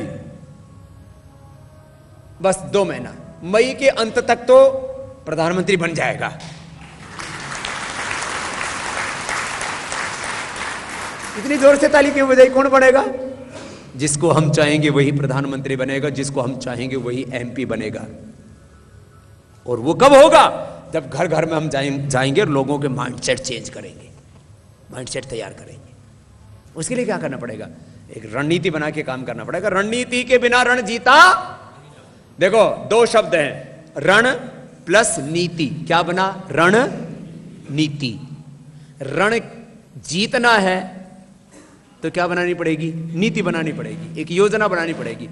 बिना रणनीति के रण जीता तो 2014 का ये धर्म युद्ध, देवासुर संग्राम जीतना और सत्ता और व्यवस्था को बदलना और भारत को फिर से दुनिया की महाशक्ति, भारत को सुपर पावर बनाना है। और जब भारत सुपर पावर बनेगा तो हम भी तो पावरफुल होंगे, सारा देश शक्तिशाली बनेगा, सबके जीवन में समृद्धि होनी चाहिए। यूं दरिद्रता की जिंदगी जी रहे, सारी दुनिया हम पर हंसती है, सारी दुनिया हम पर हंसती है। कैसा बना दिया हमने खुद को? 2014 में ये काम करना अपने को, घर घर जाके निमंत्रण देना है, लोगों का माइंडसेट चेंज करना है। 3 बातें सबको बतानी है, ये सब इसमें लिखा है। क्या क्या बात बतानी है? एक तो बोले भाई देखो, हम नहीं कहते कि काला धन इन्हीं बेईमानों का है, 1,000 लाख करोड़ का, लेकिन इन्होंने खुद साबित कर दिया। 4 जून को हम दिल्ली में क्या करने गए थे भाई? वो नौकरी मांगने गए थे, रिजर्वेशन मांगने पर गए थे, ट्रांसफर कराने गए थे, कोई प्रमोशन करवाने गए थे, कोई भीख मांगने गए थे, क्या मांगने गए थे? 4 जून को हम कहा भाई काला धन दे दो, ये भ्रष्टाचार मिटा दो, देश बचा लो। भाई बहुत खराब हालत में है देश, यदि आज नहीं बचाया तो कल हिंदुस्तान में गरीबों और अमीरों के बीच में संघर्ष होगा। माना कि कुछ लोग सुखी हैं हिंदुस्तान में, लेकिन ज्यादातर लोग दुखी हैं। यहां सुखी भी दुखी है और दुखी तो दुखी है ही। जिसको कहा जाए, जिनके पास में 100, 200, 500 करोड़ रुपए भी है ना, उनको blood pressure, sugar, heart attack हो रखा है। क्यों? कोई भी इंस्पेक्टर जाओ, उन्हें धमका दे, तेरे को ये इनकम टैक्स का नोटिस भेज दूंगा, तेरे को सेल टैक्स का नोटिस भेज दूंगा, तेरे खिलाफ ये मुकदमा दर्ज कर दूंगा। पुलिस के इंस्पेक्टर से लेकर के sale tax, income tax inspector से लेकर के जिसको चाहे 2 मिनट में इज्जत उतार दी। इस हिंदुस्तान में इज्जत है किसकी? किसी के खिलाफ भी कोई केस दर्ज कर दे, बेईमान यहां पर घूमते रहते हैं बेखौफ। और कोई भी देशभक्त आदमी के ऊपर आप 100 मुकदमे डाल दो, इसको चलने नहीं, जी रहा हूं, दूभर कर देते हैं। क्यों? व्यवस्थाएं न्यायपूर्ण नहीं, जस्टिस नहीं है देश के अंदर। खैर, मैं आपसे बात ये कर रहा था, जो है जिनको बोला जाता है इसके पास में 10, 20, 50, 100, 200 करोड़ है, उसका ब्लड प्रेशर हो रखा है, उसका हार्ट अटैक हो रखा है, उसका मोटापा हो रखा है, उसको किडनी फेल हो रखी है, उसका लिवर फेल हो रखा है, उसका सिस्टम में फेल हो रखा है। आदमी ने धोला कर दे, दो चपाती मार, 2 मुंह पे मार देते। क्या है ये? मजाक बना रखा देश को। कोई अच्छा आदमी हिंदुस्तान में रह नहीं सकता। ये तो हम जैसे कुछ ऐसे जिद्दी अड़ियल लोग हैं कि तुम लाख कर लो किस हमारे खिलाफ साजिश, लेकिन हिंदुस्तान छोड़ के नहीं जाएंगे, तुम्हें हिंदुस्तान छोड़ के जाना पड़ेगा यहां से। ये तो चाहते हैं, ये तो बाबा जी देश छोड़ करके चला जाए। बोलो बाहर, मेरे से बोला, बड़े बड़े बोले हिंदुस्तान अच्छा नहीं लगता तो बाहर छोड़ के चले। मेरे को क्यों छोड़ के चले जाए? तुम्हारे बाप की जागीर है ये। भाई बहनों, ये सोच पैदा करनी पड़ेगी देश में।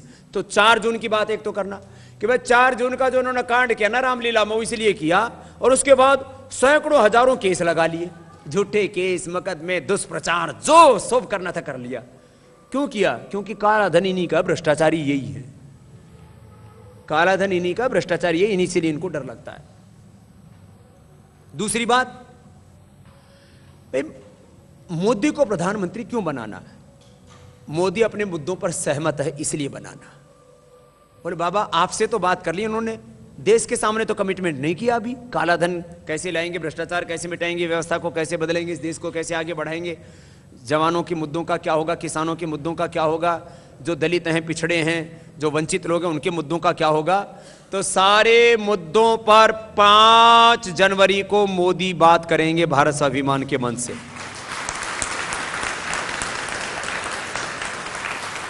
देश तो मुद्दों से बनेगा ना, देश तो एक विचारधारा से, मैं कहता हूं 5 चीजों से देश बनेगा: ideology, principles, policies, good governance and leadership. Hindi में बोलो उसको, देश बनेगा एक भारतीय विचारधारा से।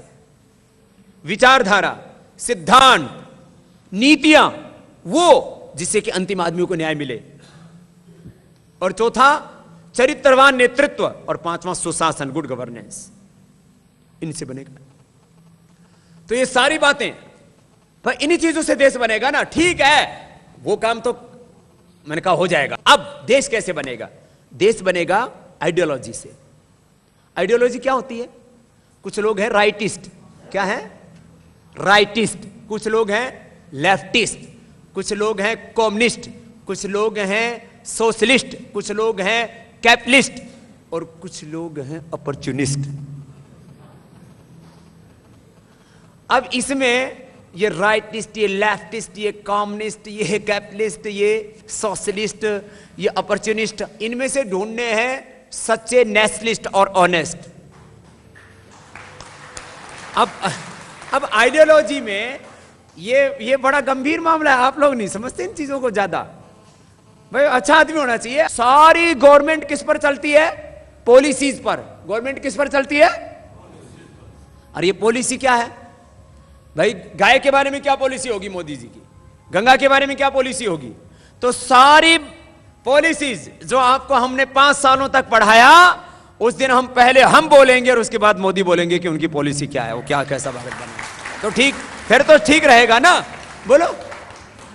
हाँ? अच्छा बताओ, अपना कोई बहुत अच्छा कार्य करता हो, उसका बड़ा चरित्र हो जाएगा, और भी हो जाएंगे, बहुत तैयार कर देंगे। इस देश में सैकड़ों मोदी तैयार करने अपने को, कोई दिक्कत नहीं है, ठीक है। सैकड़ों अपने को लाल बहादुर शास्त्री तैयार करने हैं, सैकड़ों भगत सिंह तैयार करने हैं, सैकड़ों दयानंद विवेकानंद तैयार करने हैं, सैकड़ों नेताजी सुभाष चंद्र बोस तैयार करने, हो जाएंगे, हो गए। आज भी मान लीजिए कोई है, आप, मैं कहता हूं चलो मोदी नहीं, कोई दूसरा, भाई कोई भी एक प्रधानमंत्री बनाएंगे, आप में से किसी को बना दें, क्या करोगे बन के?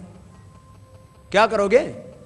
काला धन, बोले बाबा जी काला धन लाएंगे, भ्रष्टाचार मिटाएंगे, अच्छी पॉलिसीज बनाएंगे, गुड गवर्नेंस लाएंगे, अच्छा चरित्र अपना भी रखेंगे और देश का भी अच्छा चरित्र बनाएंगे। तो इन 5 ही चीजों पर ताओगे। किस पर? विचारधारा, आदर्श, नीतियां, चरित्रवान नेतृत्व और सुशासन। यही 5 काम करोगे ना। और ये 5 काम मोदी कर दे तो दिक्कत क्या हो रही है? बस देश बचना चाहिए ना। तो इस काम के लिए दूसरा ये संकल्प, तो तीन बातें घर घर में फैलानी है।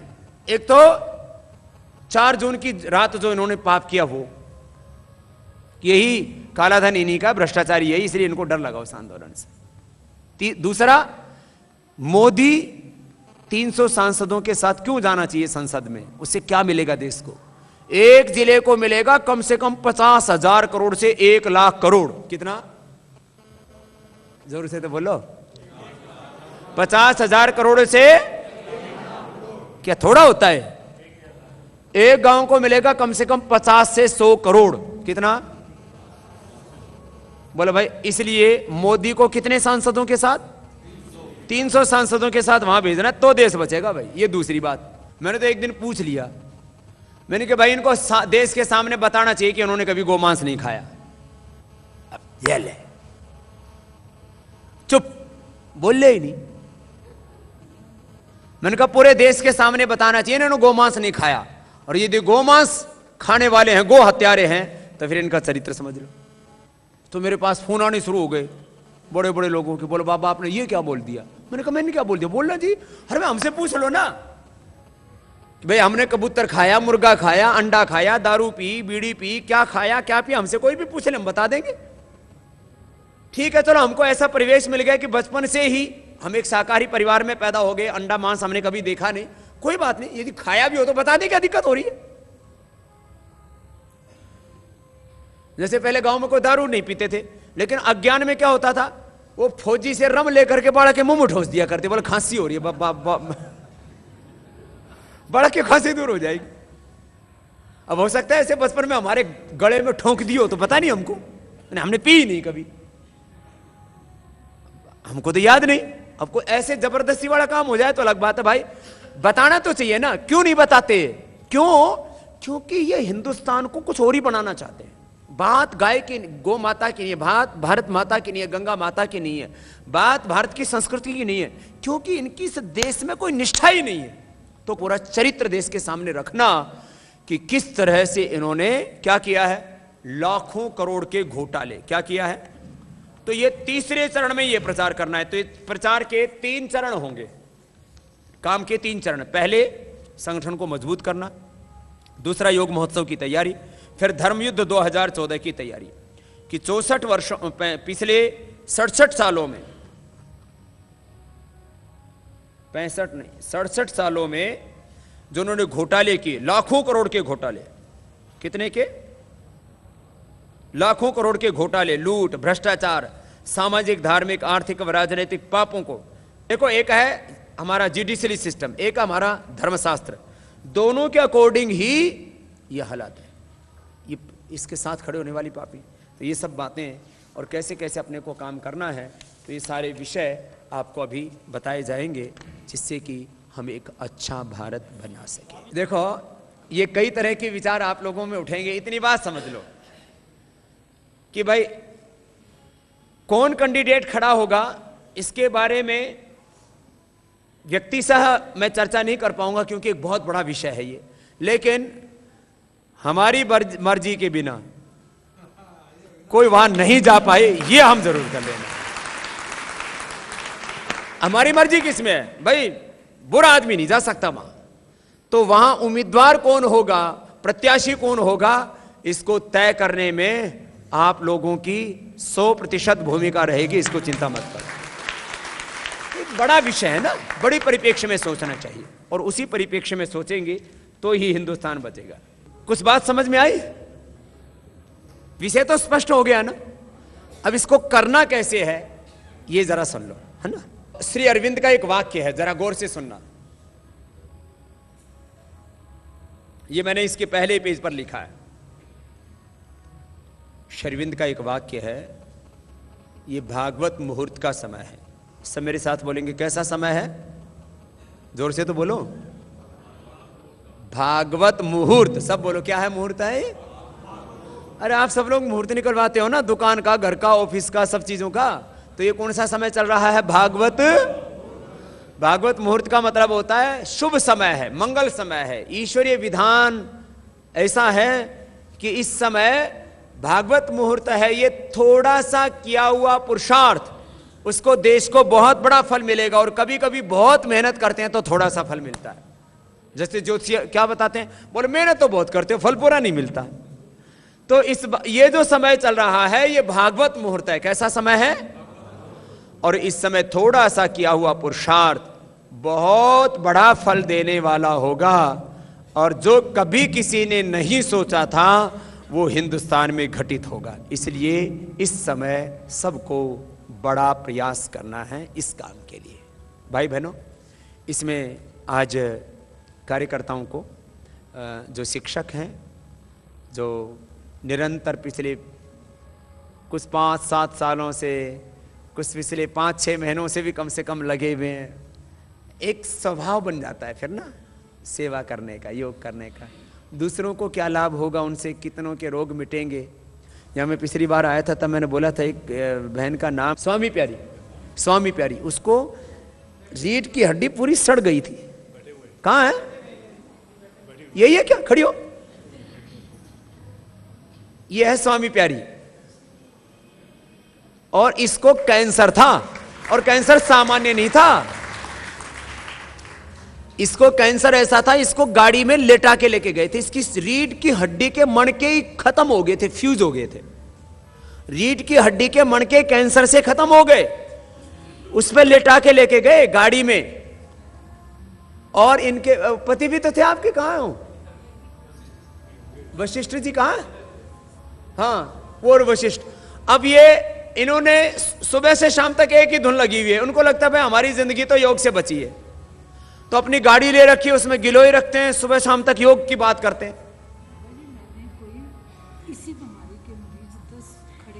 10 मरीज अपने जैसे कैंसर के दूसरे ठीक कर दिए इसने। और इधर आ, ये राम स्वामी प्यारी, ए स्वामी की प्यारी, इधर आ। इसका नाम भी स्वामी प्यारी है, है? ये सबके डॉक्यूमेंट भी लेकर के आई है। हाँ? हमने कहा था ना, सब अपना कार्य को के प्रूफ भी रखें, तो सारे ये प्रूफ भी हैं इसके। कैंसर किस हालत में था कोई सोच नहीं सकता। मेडिकल साइंस में तो वो सारे फ्यूज मणके दोबारा से पैदा हो गए। मैं कहता हूं ना कि रीजनरेट, वे सेल रीजनरेट होते हैं। तो मुझे तो लगता है दुनिया के वैज्ञानिकों को इस पर काम करना चाहिए। इसकी सारी रिपोर्ट तो रखी है ना, पिछली वाली सारी रिपोर्ट रखना। हाँ, क्योंकि अब ये सरकार बदलेगी तो तेरे ऊपर रिसर्च करेंगे फिर। अभी तो रिसर्च हमने उसी पर कर रखी है। मैंने कहा पहले इसको ठीक कर ले, बाकी तो देश पूरा ठीक हो जाएगा, क्योंकि एक खानदान ने पूरा हिंदुस्तान नर्क बना रखा, तबाह कर दिया। खैर, ये मणके फ्यूज हो गए थे, फ्यूज। अब बताओ, और कैंसर का पेशेंट, और दोबारा मणके आ गए। अब ये दूसरों को योग सिखाती है। कितने दिन रही थी चारपाई पे? ना वो जो है 6 महीने। पहले तो लेटे लेटे किया इसने प्राणायाम, बैठ तो सकती नहीं थी, लेटे लेटे प्राणायाम किया। कितनी कितनी देर करती थी? 9 घंटे रोज। 9 घंटे? 3 घंटे सुबह, 3 दोपहर को, 3 रात। अनुलोम विलोम, अनुलोम विलोम 9 घंटे रोज करती थी। ये तो चाड़ा पाट गया भाई।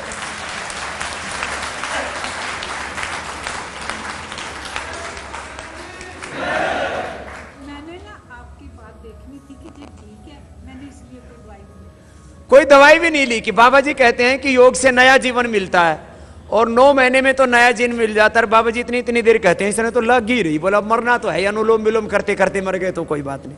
इसीलिए इसको कहते हैं परिवर्तन। हाँ? लेटे लेटे करे थी कि हाथ दुखा था? हाथ 2 दिए हैं भगवान ने। 2 दे रखे, ये थक गया तो उससे कर लिया। कौन सा फावड़ा चलाना था? हाथ दुख है भाई, यूं हाथ रखना था, ये दुख गया तो ये रख लिया। हाँ जी, बस ऐसे ही किया। कोई फावड़ा तो चलाना नहीं था। और 3-3 घंटा, 3-3 घंटा। उस दिन भी आपको इनके घर में यही बताया था ना। ये मेरे को पहले देवेंद्र शर्मा जी के घर आई तब मेरे को सब बात बताई इसने।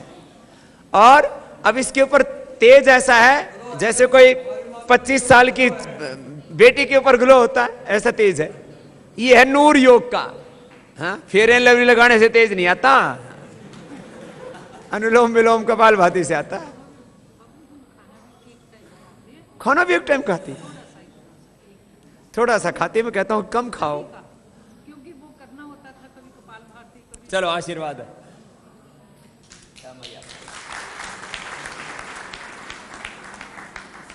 वो लड़का क्या था, जिम में जाता था। उसके वज़न उठाने से क्या हुआ, क्योंकि शरीर में जो जिम जाने वाला है उसका शरीर बड़ा टाइट हो जाता है। उसने वज़न उठाया, बाबा जी उसकी सारी जो सारे बिखर गए। हाँ? जेब पीछे से जेब बिखर। पूरे मणके, पूरे मणके बिखर गए। और उसको वो लेकर के आए। इसने एक्यूप्रेशर किया, थोड़ा प्राणायाम कराया पहले दिन 4 तारीख को, फिर दूसरे दिन ले गए 5 तारीख को, 6 तारीख को बाबा जी वो गाड़ी चला करके आया था हमारे पास। 3 दिनों में। 3 दिनों में गाड़ी चला के? हाँ हाँ हाँ, मैं वही तो कह रहा हूँ। ये लो, अब तो ये स्पेशलिस्ट हो गए। एक बहुत कुछ है, पर एक और बताऊंगा। नहीं, ऐसा ऐसे नहीं होता। जो आपने जो कुछ बताया वो हम आगे बांट रहे हैं। एक लड़की, इसके पास 2 महीने की बात है, अक्टूबर की, उसके ब्रेस्ट डबल बन गई। इसके पास आकर के रोने लग गए। मैंने ब्रेस्ट में गांठ इतनी होगी कि जैसे दो ब्रेस्ट हो, 2 ब्रेस्ट होगी हो। और वो रोने लगी। उसको किसी ने बताया होगा कि ये बताती है, मुझे नहीं इसने बताया। उसने बताया प्राणायाम और थोड़ा एक्यूप्रेशर वगैरह सिखाया। बाबा जी एक महीने के बाद 35% वो ठीक हो गया। 35% एक ही महीने में निकल गया। और सुनो, दूसरे महीने के बाद 85% ठीक हो गया। आज वो बिल्कुल ठीक है। आज वो पूरी ठीक है, 3 ही महीने के अंदर। तो ये परिणाम तो आते हैं भाई। देखो, निष्ठा से करना पड़ता है किसी भी काम में ना, शॉर्टकट नहीं है कहीं पर भी। 6 घंटे करवाती है उससे भी मैया, पूरा करती है। कुछ लोग मिलते हैं, लगन लगनी चाहिए। इतना कुछ है। मैं ज्यादा टाइम नहीं लूंगा। एक 75 दिन की औरत को, पैरालिटिक थी, बेड के ऊपर टट्टी पेशाब वो करती थी। जब 75 दिन के बाद यहाँ से गंगानगर से आई थी, जब 75 दिन टट्टी पेशाब लैट्रिन उसी बेड के ऊपर, उसको अनुलोम विलोम, उसको सब कुछ कराया बाबा जी। 2-2 घंटे सुबह, 2 घंटे शाम, उसके घर जा करके। सामने बेटी ने अपनी माँ को बुलाया था इसको पूछ करके कि मैं ले आऊँ, इसने कहा ले आ। लेकिन 75 दिन आपने बुलाया था हमें, हम इसी कारण से आपके पास नहीं पहुंच सके। इसका कारण यही था, कभी 75 दिन का, कभी 31 दिन का। वो यहाँ से 75 दिन के बाद पूरी तरह से मतलब वहाँ पर ठीक हो करके वहाँ गंगानगर। ये तो ओम प्रकाश जी और स्वामी प्यारी, ये तो एक अपने योगी भाई की बात बताई, योगी भाई बहन जो सेवा कर रहे हैं। यहां सर्दी, गर्मी, आंधी, तूफान, बरसात, जब मौसम अच्छा होता है तो कक्षाएं ज्यादा बढ़ जाती हैं, फिर भी चंडीगढ़ में नियमित रूप से 24, मोहाली में 23, पंचकुला में 34 कक्षाएं नियमित रूप से चला रहे हैं। उन सब कार्यकर्ता भाई बहनों को खूब आशीष है। पंचकुला सेंट्रल में हमारे कर्नल भटनागर और बहन वीना जी इसमें आदर्श काम कर रहे हैं। दोनों एक बार खड़े हो जाएंगे, मेरे पास आएंगे। कर्नल भटनागर जी और बहन वीना जी, एक बार जोरदार तालियां इनके लिए। इधर आओ। वैसे तो बाकी तो सभी सेवा कर रहे हैं, लेकिन प्रतीक के रूप में जो बड़ी भूमिका में है, बड़ी सेवा कर रहे हैं, एक बार जोरदार तालियां इनके लिए। वीना, बहुत आशीर्वाद। ये ऐसे तो मैंने कहा ना, ये सारे शिक्षक, सह शिक्षक एक एक कक्षा में कई कई कार्यकर्ता पुरुषार्थ कर रहे हैं। चंडीगढ़ पूर्व में ये प्रतीकात्मक रूप से कुछ कार्यकर्ताओं को बुला रहे हैं। चंडीगढ़ पूर्व में कमल शर्मा जी और बहन निर्मल, कमल शर्मा जी भी खड़े हो जाएंगे और निर्मल इधर आओ। एक बार जोरदार अभिनंदन है इनको। ये भी पूरी टीम काम करती है, वहां के प्रभारी के तौर पर इनको आमंत्रित कर रहे हैं, क्योंकि ऐसे तो काम करने वाले सैकड़ों कार्यकर्ता होते हैं, प्रतीक के रूप में उनके प्रभारियों को आमंत्रित किया है हमने यहां। अब बाकी सभी लोग, ये तो पूरे जिले का अभिनंदन है, कोई ये 2 शिक्षकों का नहीं है। ऐसे ही मोहाली में डॉक्टर चंद्रदीप और बहन सुषमा को आमंत्रित कर रहे हैं, वहां उनका संगठन का नेतृत्व कर रहे हो बहन सुषमा जी और भाई डॉक्टर चंद्रदीप जी। एक बार जोरदार अभिनंदन हो जाए इनका भी।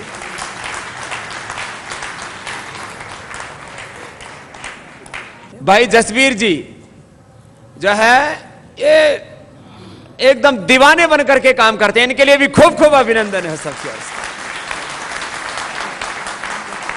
ये दूसरे कार्यकर्ता को दे दे।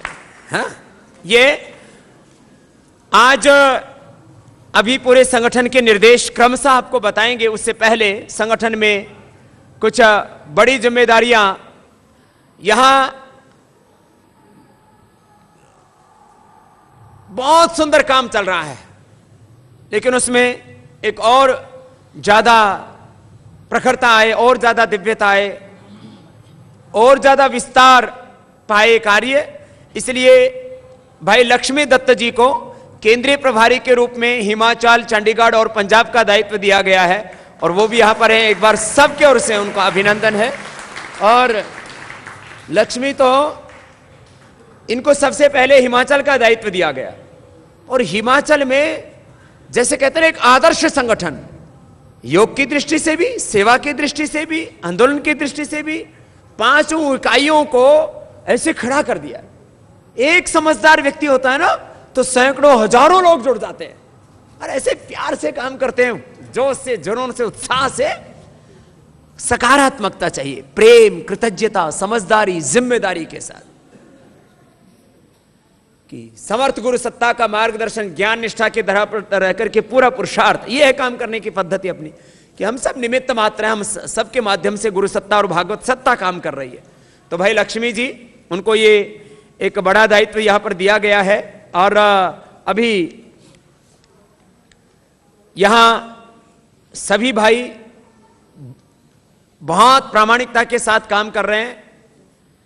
एक एक जिले में, एक एक तहसील में, एक एक प्रखंड में, अब तो वार्ड तक भी समितियां बन चुकी हैं काफी, और वहां अब ग्राम और बूथ तक 5 संगठन की इकाइयों के, क्योंकि ग्राम स्तर पर पहले एक समिति बनाई जाती है, उसी में 5 प्रभार दे दिए जाते हैं, कि उसी में युवा प्रभारी भी है, उसमें भारत स्वाभिमान का भी, पतंजलि योग समिति का भी, महिला पतंजलि योग समिति की भी प्रभारी है। तो इस तरह से एक रचना है संगठन की, जिससे भाई विनोद जी, एक बार सबके ओर से उनका बहुत बहुत अभिनंदन है, खूब सेवा कर रहे हैं। बहन हरमेश कौर जी, बहनों का खूब अच्छे से नेतृत्व कर रही हैं। भाई अजब सिंह जी, जो हमारे करीब 20 साल पुराने सेवक हैं, इनके गांव में हम तब जाया करते थे जब दुनिया में बहुत कम लोग हमको जानते थे। इनकी छत पे शिविर लगाया हुआ हमने, जैसे घेर होता है ना गांव में, तो इनका बड़ा सा घेर था, उसमें 200-250 आदमी आ जाया करते थे। उसमें इतने लोग हमें जानते थे। भाई ये तो इसमें थोड़ी होता है कि भाई मुझे, मेरे पास में तो 25,000 आदमी होंगे तो मैं योग सिखाऊंगा। तो चोरा गांव है इनका। वैसे पता नहीं क्यों है इनके गांव का नाम चोरा, वो तो गांव का नाम हो जाता है कई बार। वैसे चोर लोग नहीं रहते वहां, अच्छे लोग रहते हैं, बहुत सच्चे लोग, धार्मिक लोग रहते हैं। खैर, तो चोरा गांव में हम जब से जाते थे तब से जुड़े हैं और 20 सालों से लगातार इस सेवा में लगे हुए हैं। भाई नवीन जी जो हमारे बहुत ही ऊर्जावान भाई हैं, एक बार इनका भी सबकी ओर से बहुत बहुत अभिनंदन है। भाई आर.एस. पासी जी जो हमारे बहुत पुराने कार्यकर्ता, सब आर.एस. पासी जी को भी एक बार सबकी ओर से खूब आशीर्वाद है। और श्री जसबीर सिंह जी, वो भी बहुत सुंदर काम कर रहे हैं मध्य समिति में। बहन निर्मल जी और कर्नल आनंद जी, इनको भी संगठन की बड़ी दायित्व दिए हुए हैं, उन दायित्वों को पूरी प्रामाणिकता से निभा रहे हैं अलग अलग मंडलों के। और श्री जसपाल जी भी इस आंदोलन में पूरी तत्परता से, श्रद्धा के साथ, वो अभी संगठन में इनकी भी बड़ी भूमिका, आगे विचार कर रहे हैं कि इनको भी बड़े दायित्व दिए जाएं, जिससे कि आगे ये भी संगठन में खूब काम कर सकें। खूब आशीष है। और इस कार्य के लिए अब देखो अपना काम अब बहुत बड़ा हो गया है और संगठन में बिना किसी स्वार्थ के, ये बड़ी बात है। लोग संगठनों में किस लिए जाते हैं? कोई सोचा एमएलए बन जाएंगे, कोई सोचा एमपी बन जाएंगे, कभी तो बोले ताल लगेगी। इस भाव से कोई अपने संगठन में नहीं आया कि हमको क्या मिलेगा। और मैंने संगठन इसके लिए नहीं बनाया कि मुझे क्या मिलेगा। मैंने तो जीवन का एक सिद्धांत बना रखा, आपसे भी कह रहा हूं, मैंने लिख भी रखा है इसके अंदर। मैंने जीवन को क्या समझा? मैंने जीवन को एक शब्द में समझा, जीवन माने कृतज्ञता। जीवन माने इस ब्रह्मांड की सृष्टि की अलग अलग इकाइयों की, स्वयं भगवान की, माता पिता की, मातृभूमि की, जीवन में कोई बुराई ना आए और अपने से जो बन पाए, अपने लिए क्या मिलेगा मुझे, ये कभी नहीं, मैंने आज तक जिंदगी में कभी नहीं सोचा कि मुझे इससे क्या मिलेगा। अब मैं यहां आया हूं कुछ पाने के लिए आया हूं कि मुझे क्या मिलेगा, बल्कि अभी इस देश को सबको मिलकर के क्या देना है। अभी संगठन को इतना मजबूत बना रहे हैं कि अभी 3 बड़े जो है काम होंगे, वो अभी आपको मैं बताने वाला हूं। संगठन को मजबूत बनाने के लिए आपको इतनी शक्ति प्रदान करेंगे कि आप अब इस तरह से काम कर सकेंगे कि आपको संसाधनों के बारे में ज्यादा नहीं सोचना पड़ेगा। और जब मूलभूत संसाधन मिल जाएंगे, हमें अपने गुरु से 500 रुपए मिले थे। कितने? जब गुरुकुल से हम निकले तब कितने? एक बार, वो भी ऐसे हर महीने नहीं, कितने मिले थे? 500 रुपए। और उसके द्वारा ये सेवा करते गए तो आज कितना विस्तार हो गया। हर जिले को मूलभूत संसाधन, हर कार्यकर्ता को उसको गौरव की अनुभूति हो, तो उसके लिए प्रत्येक कार्यकर्ता को यह सेवा प्रोत्साहन कार्ड, हर एक को फिर आगे काम करने के लिए हर एक कार्यकर्ता को टी-शर्ट, उसको ऊपर जो अंग वस्त्र, उसको झोला, पूरी प्रचार की सामग्री। इस पूरे कार्य में संस्था सैकड़ों करोड़ रुपए इस सेवा के अंदर खर्च करेगी। उसके अंदर पूरे देश और दुनिया के लोग हमारे साथ में, कोई दिक्कत नहीं, खूब काम करना। सारे मूलभूत संसाधन, पूरा समाज खड़ा हो जाता है, भैया आगे बढ़ो तो सही। इस काम के लिए आपको पूरी रणनीति बताएंगे। तो खूब इस दिशा में आगे काम करना है। और भारत स्वाभिमान के जो है राज्य प्रभारी के तौर पर आज जो हमारे बहुत अरसे से, बहुत वर्षों से प्रामाणिकता के साथ, श्रद्धा के साथ, पूरी तन्मयता के साथ जो काम कर रहे हैं, मैं एक बार यहां उनको मंच पर भी आमंत्रित करता हूं, क्योंकि अभी कई तरह के दायित्व आगे दिए जाने हैं। उसमें से एक दायित्व तो मैं सोचता हूं कि आज हम यहां देकर के ही जाए। तो भाई नवीन जी को मैं यहां पर आमंत्रित करता हूं, उनको भारत स्वाभिमान के राज्य प्रभारी के तौर पर। एक बार जोरदार तालियां हो जाए सबकी ओर से।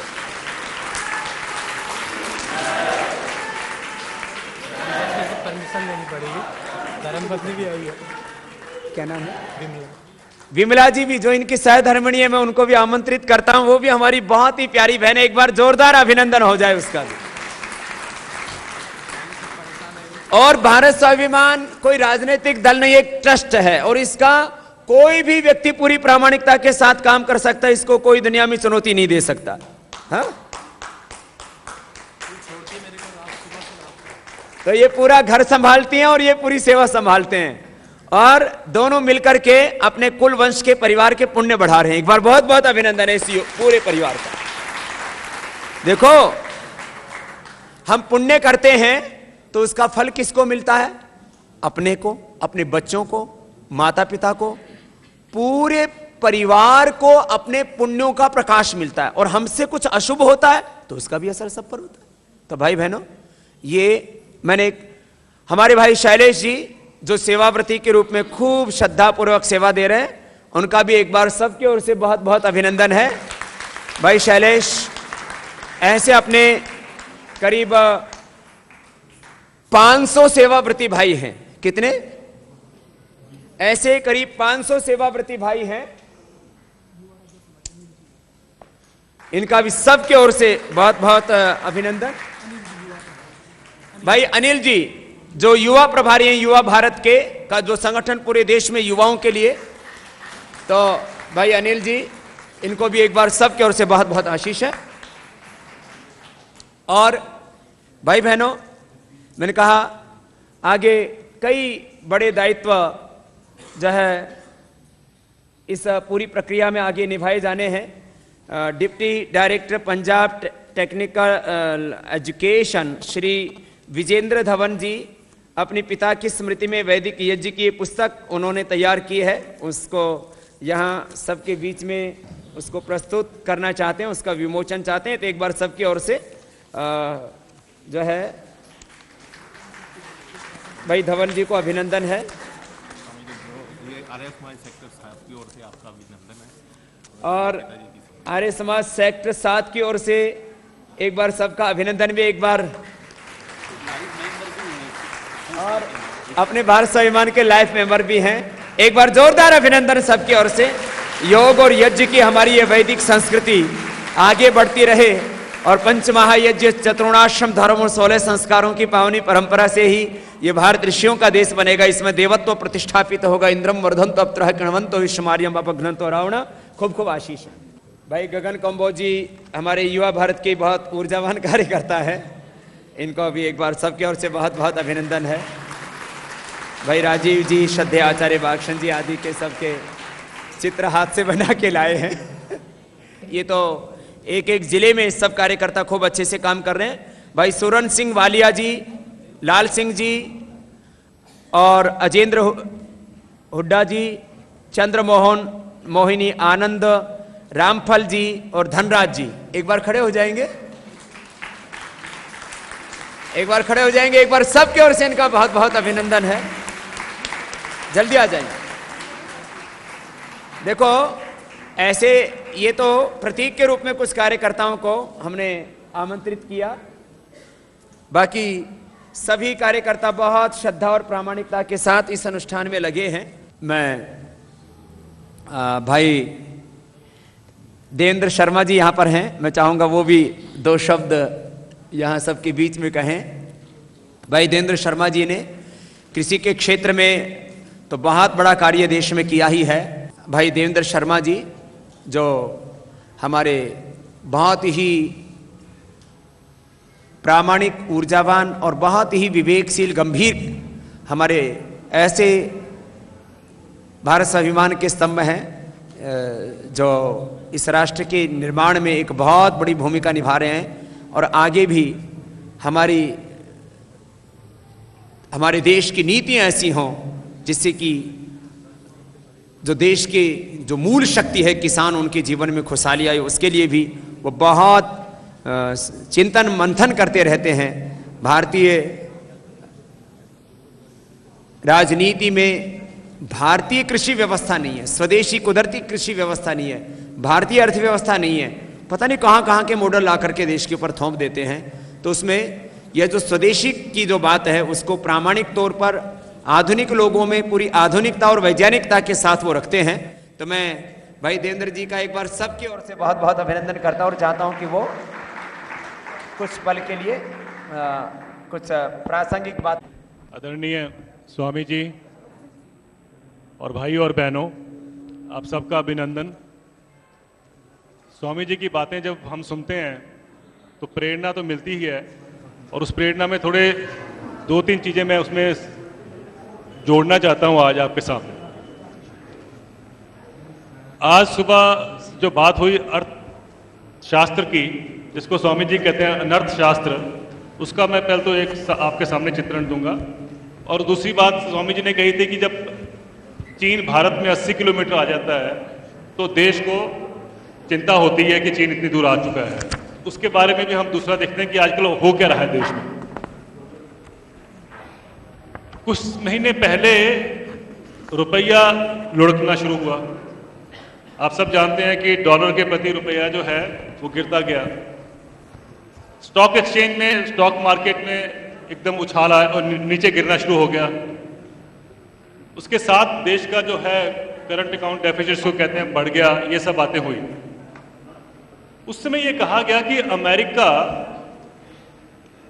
अपना जो स्टिमुलस है उसको टेपर ऑफ कर रहा है। अब अखबार पढ़ते हैं तो समझ नहीं आता इसका मतलब क्या है। उसमें एक टर्म यूज करते हैं वो क्वांटिटेटिव ईजिंग। अब ये इतनी कठिन टर्म है कि आम आदमी को समझ नहीं आता क्वांटिटेटिव ईजिंग क्या हो रही है अमेरिका में।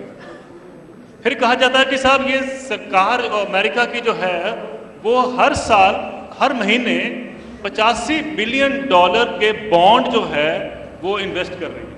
अब ये भी लोगों को समझ नहीं आता। 85 बिलियन डॉलर मतलब है 5,35,000 करोड़ रुपया हर महीने अमेरिका, जिसको बॉन्ड कहते हैं, वो मार्केट में लेके आ रहा है।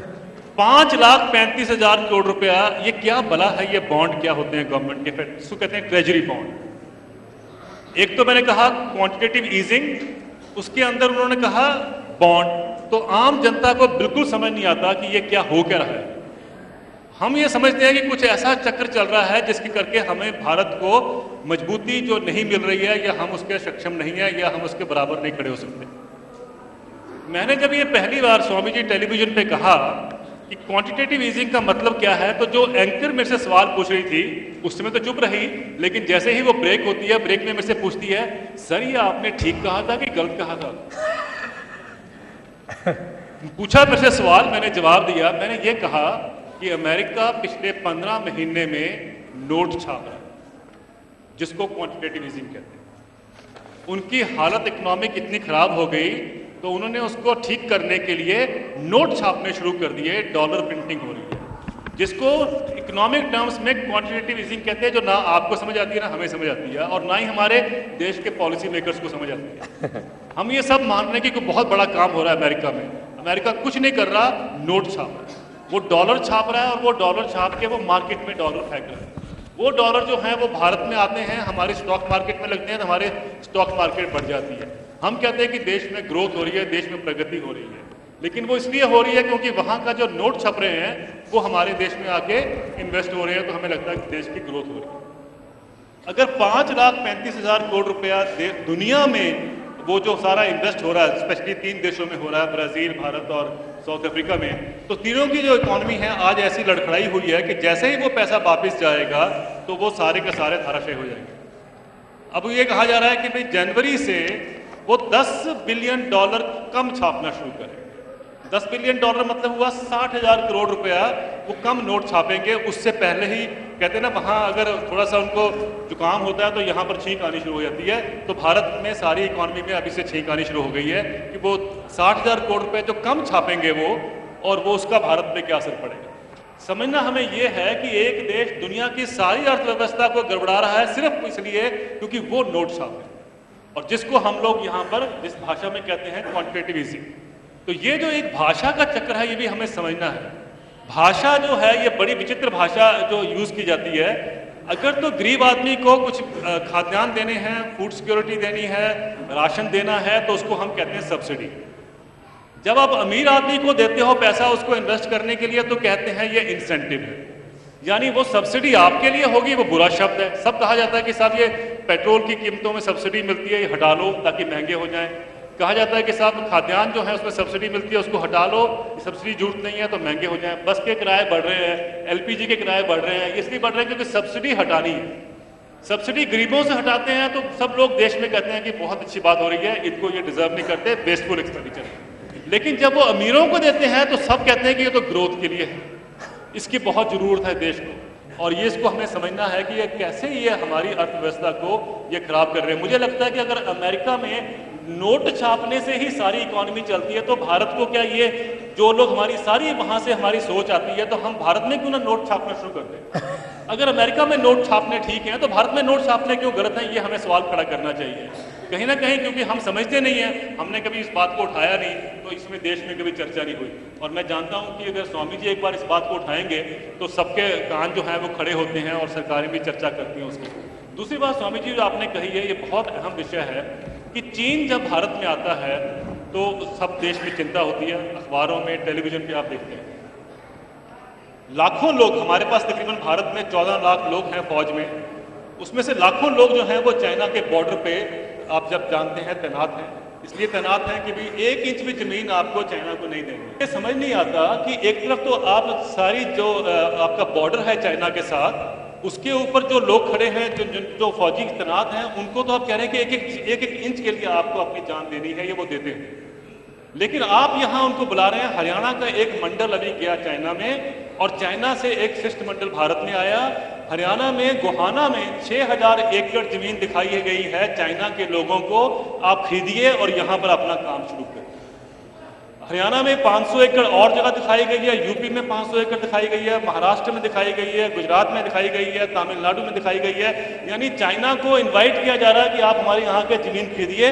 तो मेरा ये सवाल है कि अगर चाइना आके यहाँ ज़मीन खरीद सकता है और उसको बेच भी सकता है, यानी उस पर कब्जा चाइना का होगा, तो ये जो हमारे बॉर्डर पे जो जवान खड़े हैं, इनको हम क्यों मौत के मुंह में धकेल रहे हैं? जब आप वहाँ 1 इंच के लिए लड़ने को तैयार हैं तो यहाँ पर हजारों एकड़ उनको देने में तैयार हैं। ये कौन सी नीति हुई देश में? क्या हमें सोचना नहीं चाहिए कि ये दोनों में ये विरोधाभास क्यों है इस नीति में कि हमारे जवान मरे और अमीर आदमी जो है उससे हमारे कुछ ग्रोथ हो देश की। हमारे प्रधानमंत्री कहते हैं वहां जाके कि देश की प्रगति के लिए बहुत जरूरी है कि चाइना आके हमारी मदद करे।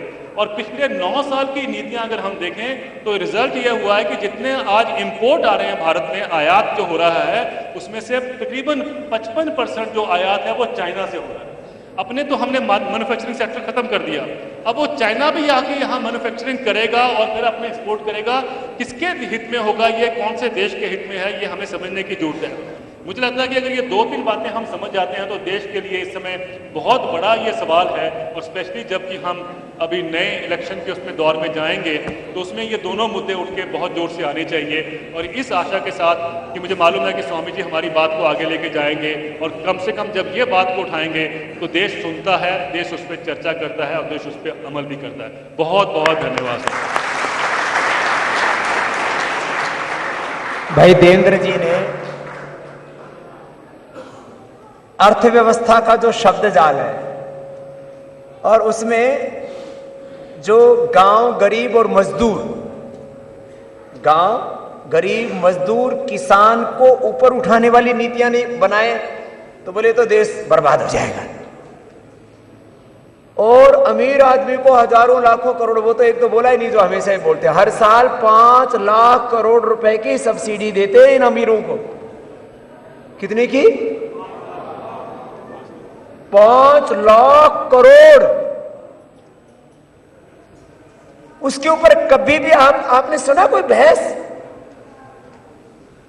अभी हम एक बहुत बड़ा मंच बना रहे हैं कि हर दिन देश की पॉलिसीज के ऊपर डिस्कशन होगा और उसके लिए एक बहुत बड़ा हमने सेटअप बनाया है। और कोई नहीं दिखाएगा तो कोई बात नहीं, हम उसको आस्था पर दिखाएंगे। पॉलिसी डिस्कशन न्यूज चैनलों पर पॉलिसी डिस्कशन नहीं होता, उसमें तो 2-4 चेहरे बैठा लेते हैं, उससे अपना एड रेवेन्यू आ जाए और अपना जो है छपास दिखास का काम अखबार और जो है दूसरे मीडिया में होता रहे बस। और अपना जो है छपास दिखास का काम अखबार और जो है दूसरे मीडिया में होता रहे बस। चीजों को समझने की जरूरत है। खैर, आप लोगों को आज बहुत गंभीरता से बहुत चीजों को समझना है। इस पूरे संदर्भ में जो कार्य योजना है पूरी, उसको भी आपको क्रियान्वित करना है।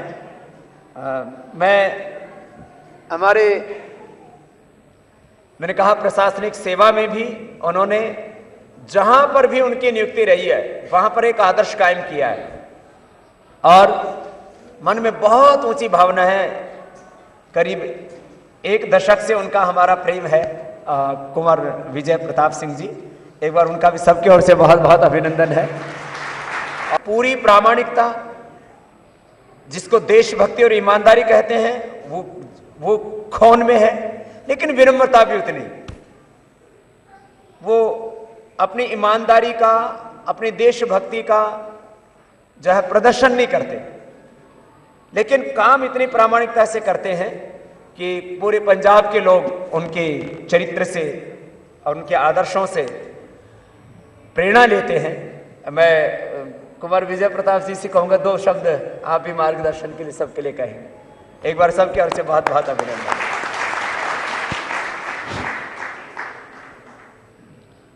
परम आदरणीय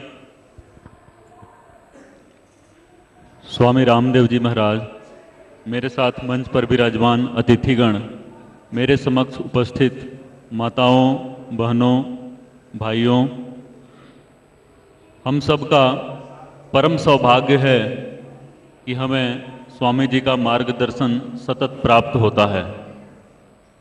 जिस तरीके से स्वामी जी ने इस देश में जागृति पैदा की है, और उस समय आप सभी को पता है कि नीम, हल्दी, बासमती इत्यादि भारतीय वस्तुओं का पेटेंट करवा लिया था जब अमेरिका ने, और योग को भी सारी दुनिया जानती है कि योग भारत का है और पतंजलि योग दर्शन पूरे विश्व में विख्यात है, और अमेरिका वाले इसको पेटेंट कराने जा रहे थे। और उस समय स्वामी जी ने इस योग विद्या को इस तरीके से जनमानस में संजोया कि एक बार फिर से सारी दुनिया को लगने लग गया कि हाँ, ये योग भारत का है और योग ही भारत है और भारत ही योग है। दूसरे देशों के लोग भी इससे लाभान्वित हो रहे हैं और इन सब का श्रेय जा रहा है स्वामी रामदेव जी को, जिनका हम हार्दिक नमन करते हैं।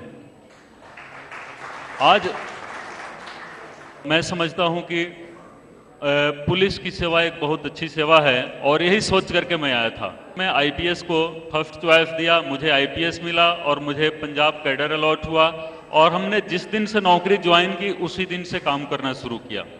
काम करते करते अच्छे काम किए, बहुत अच्छे काम किए, लोगों ने सराहना की। उसी सराहना के क्रम में एक बार ऐसा हुआ कि जेल की भी पोस्टिंग मिल गई हमारे को।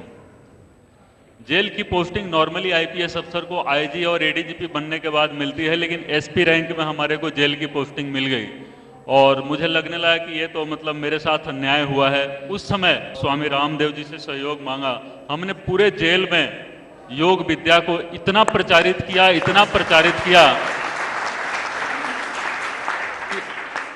अमृतसर की सेंट्रल जेल में स्वामी जी स्वयं आए और वहाँ के कार्यक्रम का उन्होंने अनुलोकन किया, सब कुछ देखा, इतने प्रभावित हुए कि उन्होंने वहाँ भी कहा था कि मैं तो 15 मिनट के लिए केवल आऊँगा, लेकिन वहाँ पता नहीं 3-4 घंटे स्वामी जी ने बिताए और उन्होंने देखा कि इस जेल में किस तरीके से काम किया जाए और अच्छे तरीके से वहाँ पर योग विद्या को बढ़ावा देने के लिए जो पतंजलि योग शिक्षक जेल में तैयार हो गए।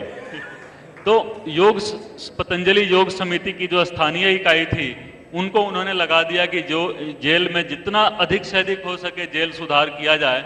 और आप आश्चर्यचकित होंगे कि जब जेल से कैदी निकलते थे तो निकलने के बाद अपने गली मोहल्ले में योगा की क्लासें लगाया करते थे। तो ये है शक्ति, ये योग विद्या की शक्ति है, ये भारत भूमि की शक्ति है और ये स्वामी रामदेव जी की शक्ति है, जो अपनी शक्ति के बल पर, जैसे इन्होंने बोला कि मैं आप सभी में अपने आप को देखता हूं, इस तरीके से इस शक्ति को ऊर्जा के रूप में हम आगे बढ़ाते हैं, ये हमारे ऊपर निर्भर करता है। तो जिस तरीके से स्वामी जी हमारा मार्गदर्शन कर रहे हैं, हमें उम्मीद है कि इसी तरीके से स्वामी जी का मार्गदर्शन मिलता रहेगा और जो संकल्प इन्होंने लिया है इस देश को बदल देने का, यहाँ की परिस्थितियों को बदल देने का, उस संकल्प में हम सभी स्वामी जी के साथ हैं। इस संकल्प के साथ मैं स्वामी जी का एक बार फिर हार्दिक नमन करता हूं और आप सभी को प्रणाम करता हूं। जय हिंद। व्यक्ति जहां भी रहे वहां एक आदर्श कायम कर सकता है और उससे सबको प्रेरणा मिलती है, सबको प्रकाश मिलता है। ऐसा कार्य कुंवर विजय प्रताप सिंह जी ने किया है और इसीलिए मैं उनको एक प्रशासनिक अधिकारी बाद में मानता हूं, उनको एक योगी मानता हूं पहले और पूरा परिवार इसी पवित्रता से जीता है, ये बड़ी बात है। अभी जो आदर्श कार्य कर रहे हैं योग शिक्षक और कार्यकर्ता, उनको पुरस्कार के रूप में झोला और शिक्षकों को उसमें रुद्राक्ष की माला और एक ट्रैक सूट या एक ड्रेस, माताओं के लिए अलग और भाइयों के लिए अलग उसमें एक दी गई है। कार्यकर्ताओं को जो है रुद्राक्ष की माला, क्योंकि ऐसे तो बहुत बार मिल चुकी है, और वो ट्रैक सूट आदि नहीं दिया गया, क्योंकि हमें मानते हैं कि जो नियमित योग की कक्षा लगा रहे हैं उनकी बहुत बड़ी सेवा है। रोज उस सेवा के लिए समय निकालना और निष्ठापूर्वक, ऐसे ही जो आदर्श योग शिक्षक के रूप में और एक आदर्श कार्यकर्ता के रूप में जो कार्य कर रहे हैं, पहले जिला स्तर पर और बाद में एक एक शिक्षक को ये एक रजत पत्र तैयार किया गया है।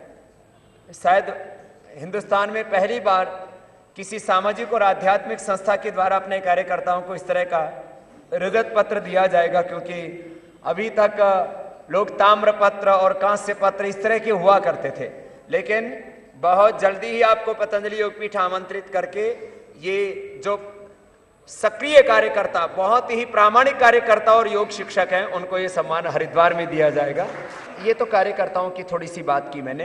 भारत माता के चित्र के साथ हमारे चंडीगढ़ के सभी आदरणीय देवेंद्र शर्मा जी भाई, हमारे सभी भाई पूज्य स्वामी जी महाराज को चित्र भेंट कर रहे हैं। सभी खड़े हो जाएंगे और वंदे मातरम के बाद प्रस्थान करेंगे।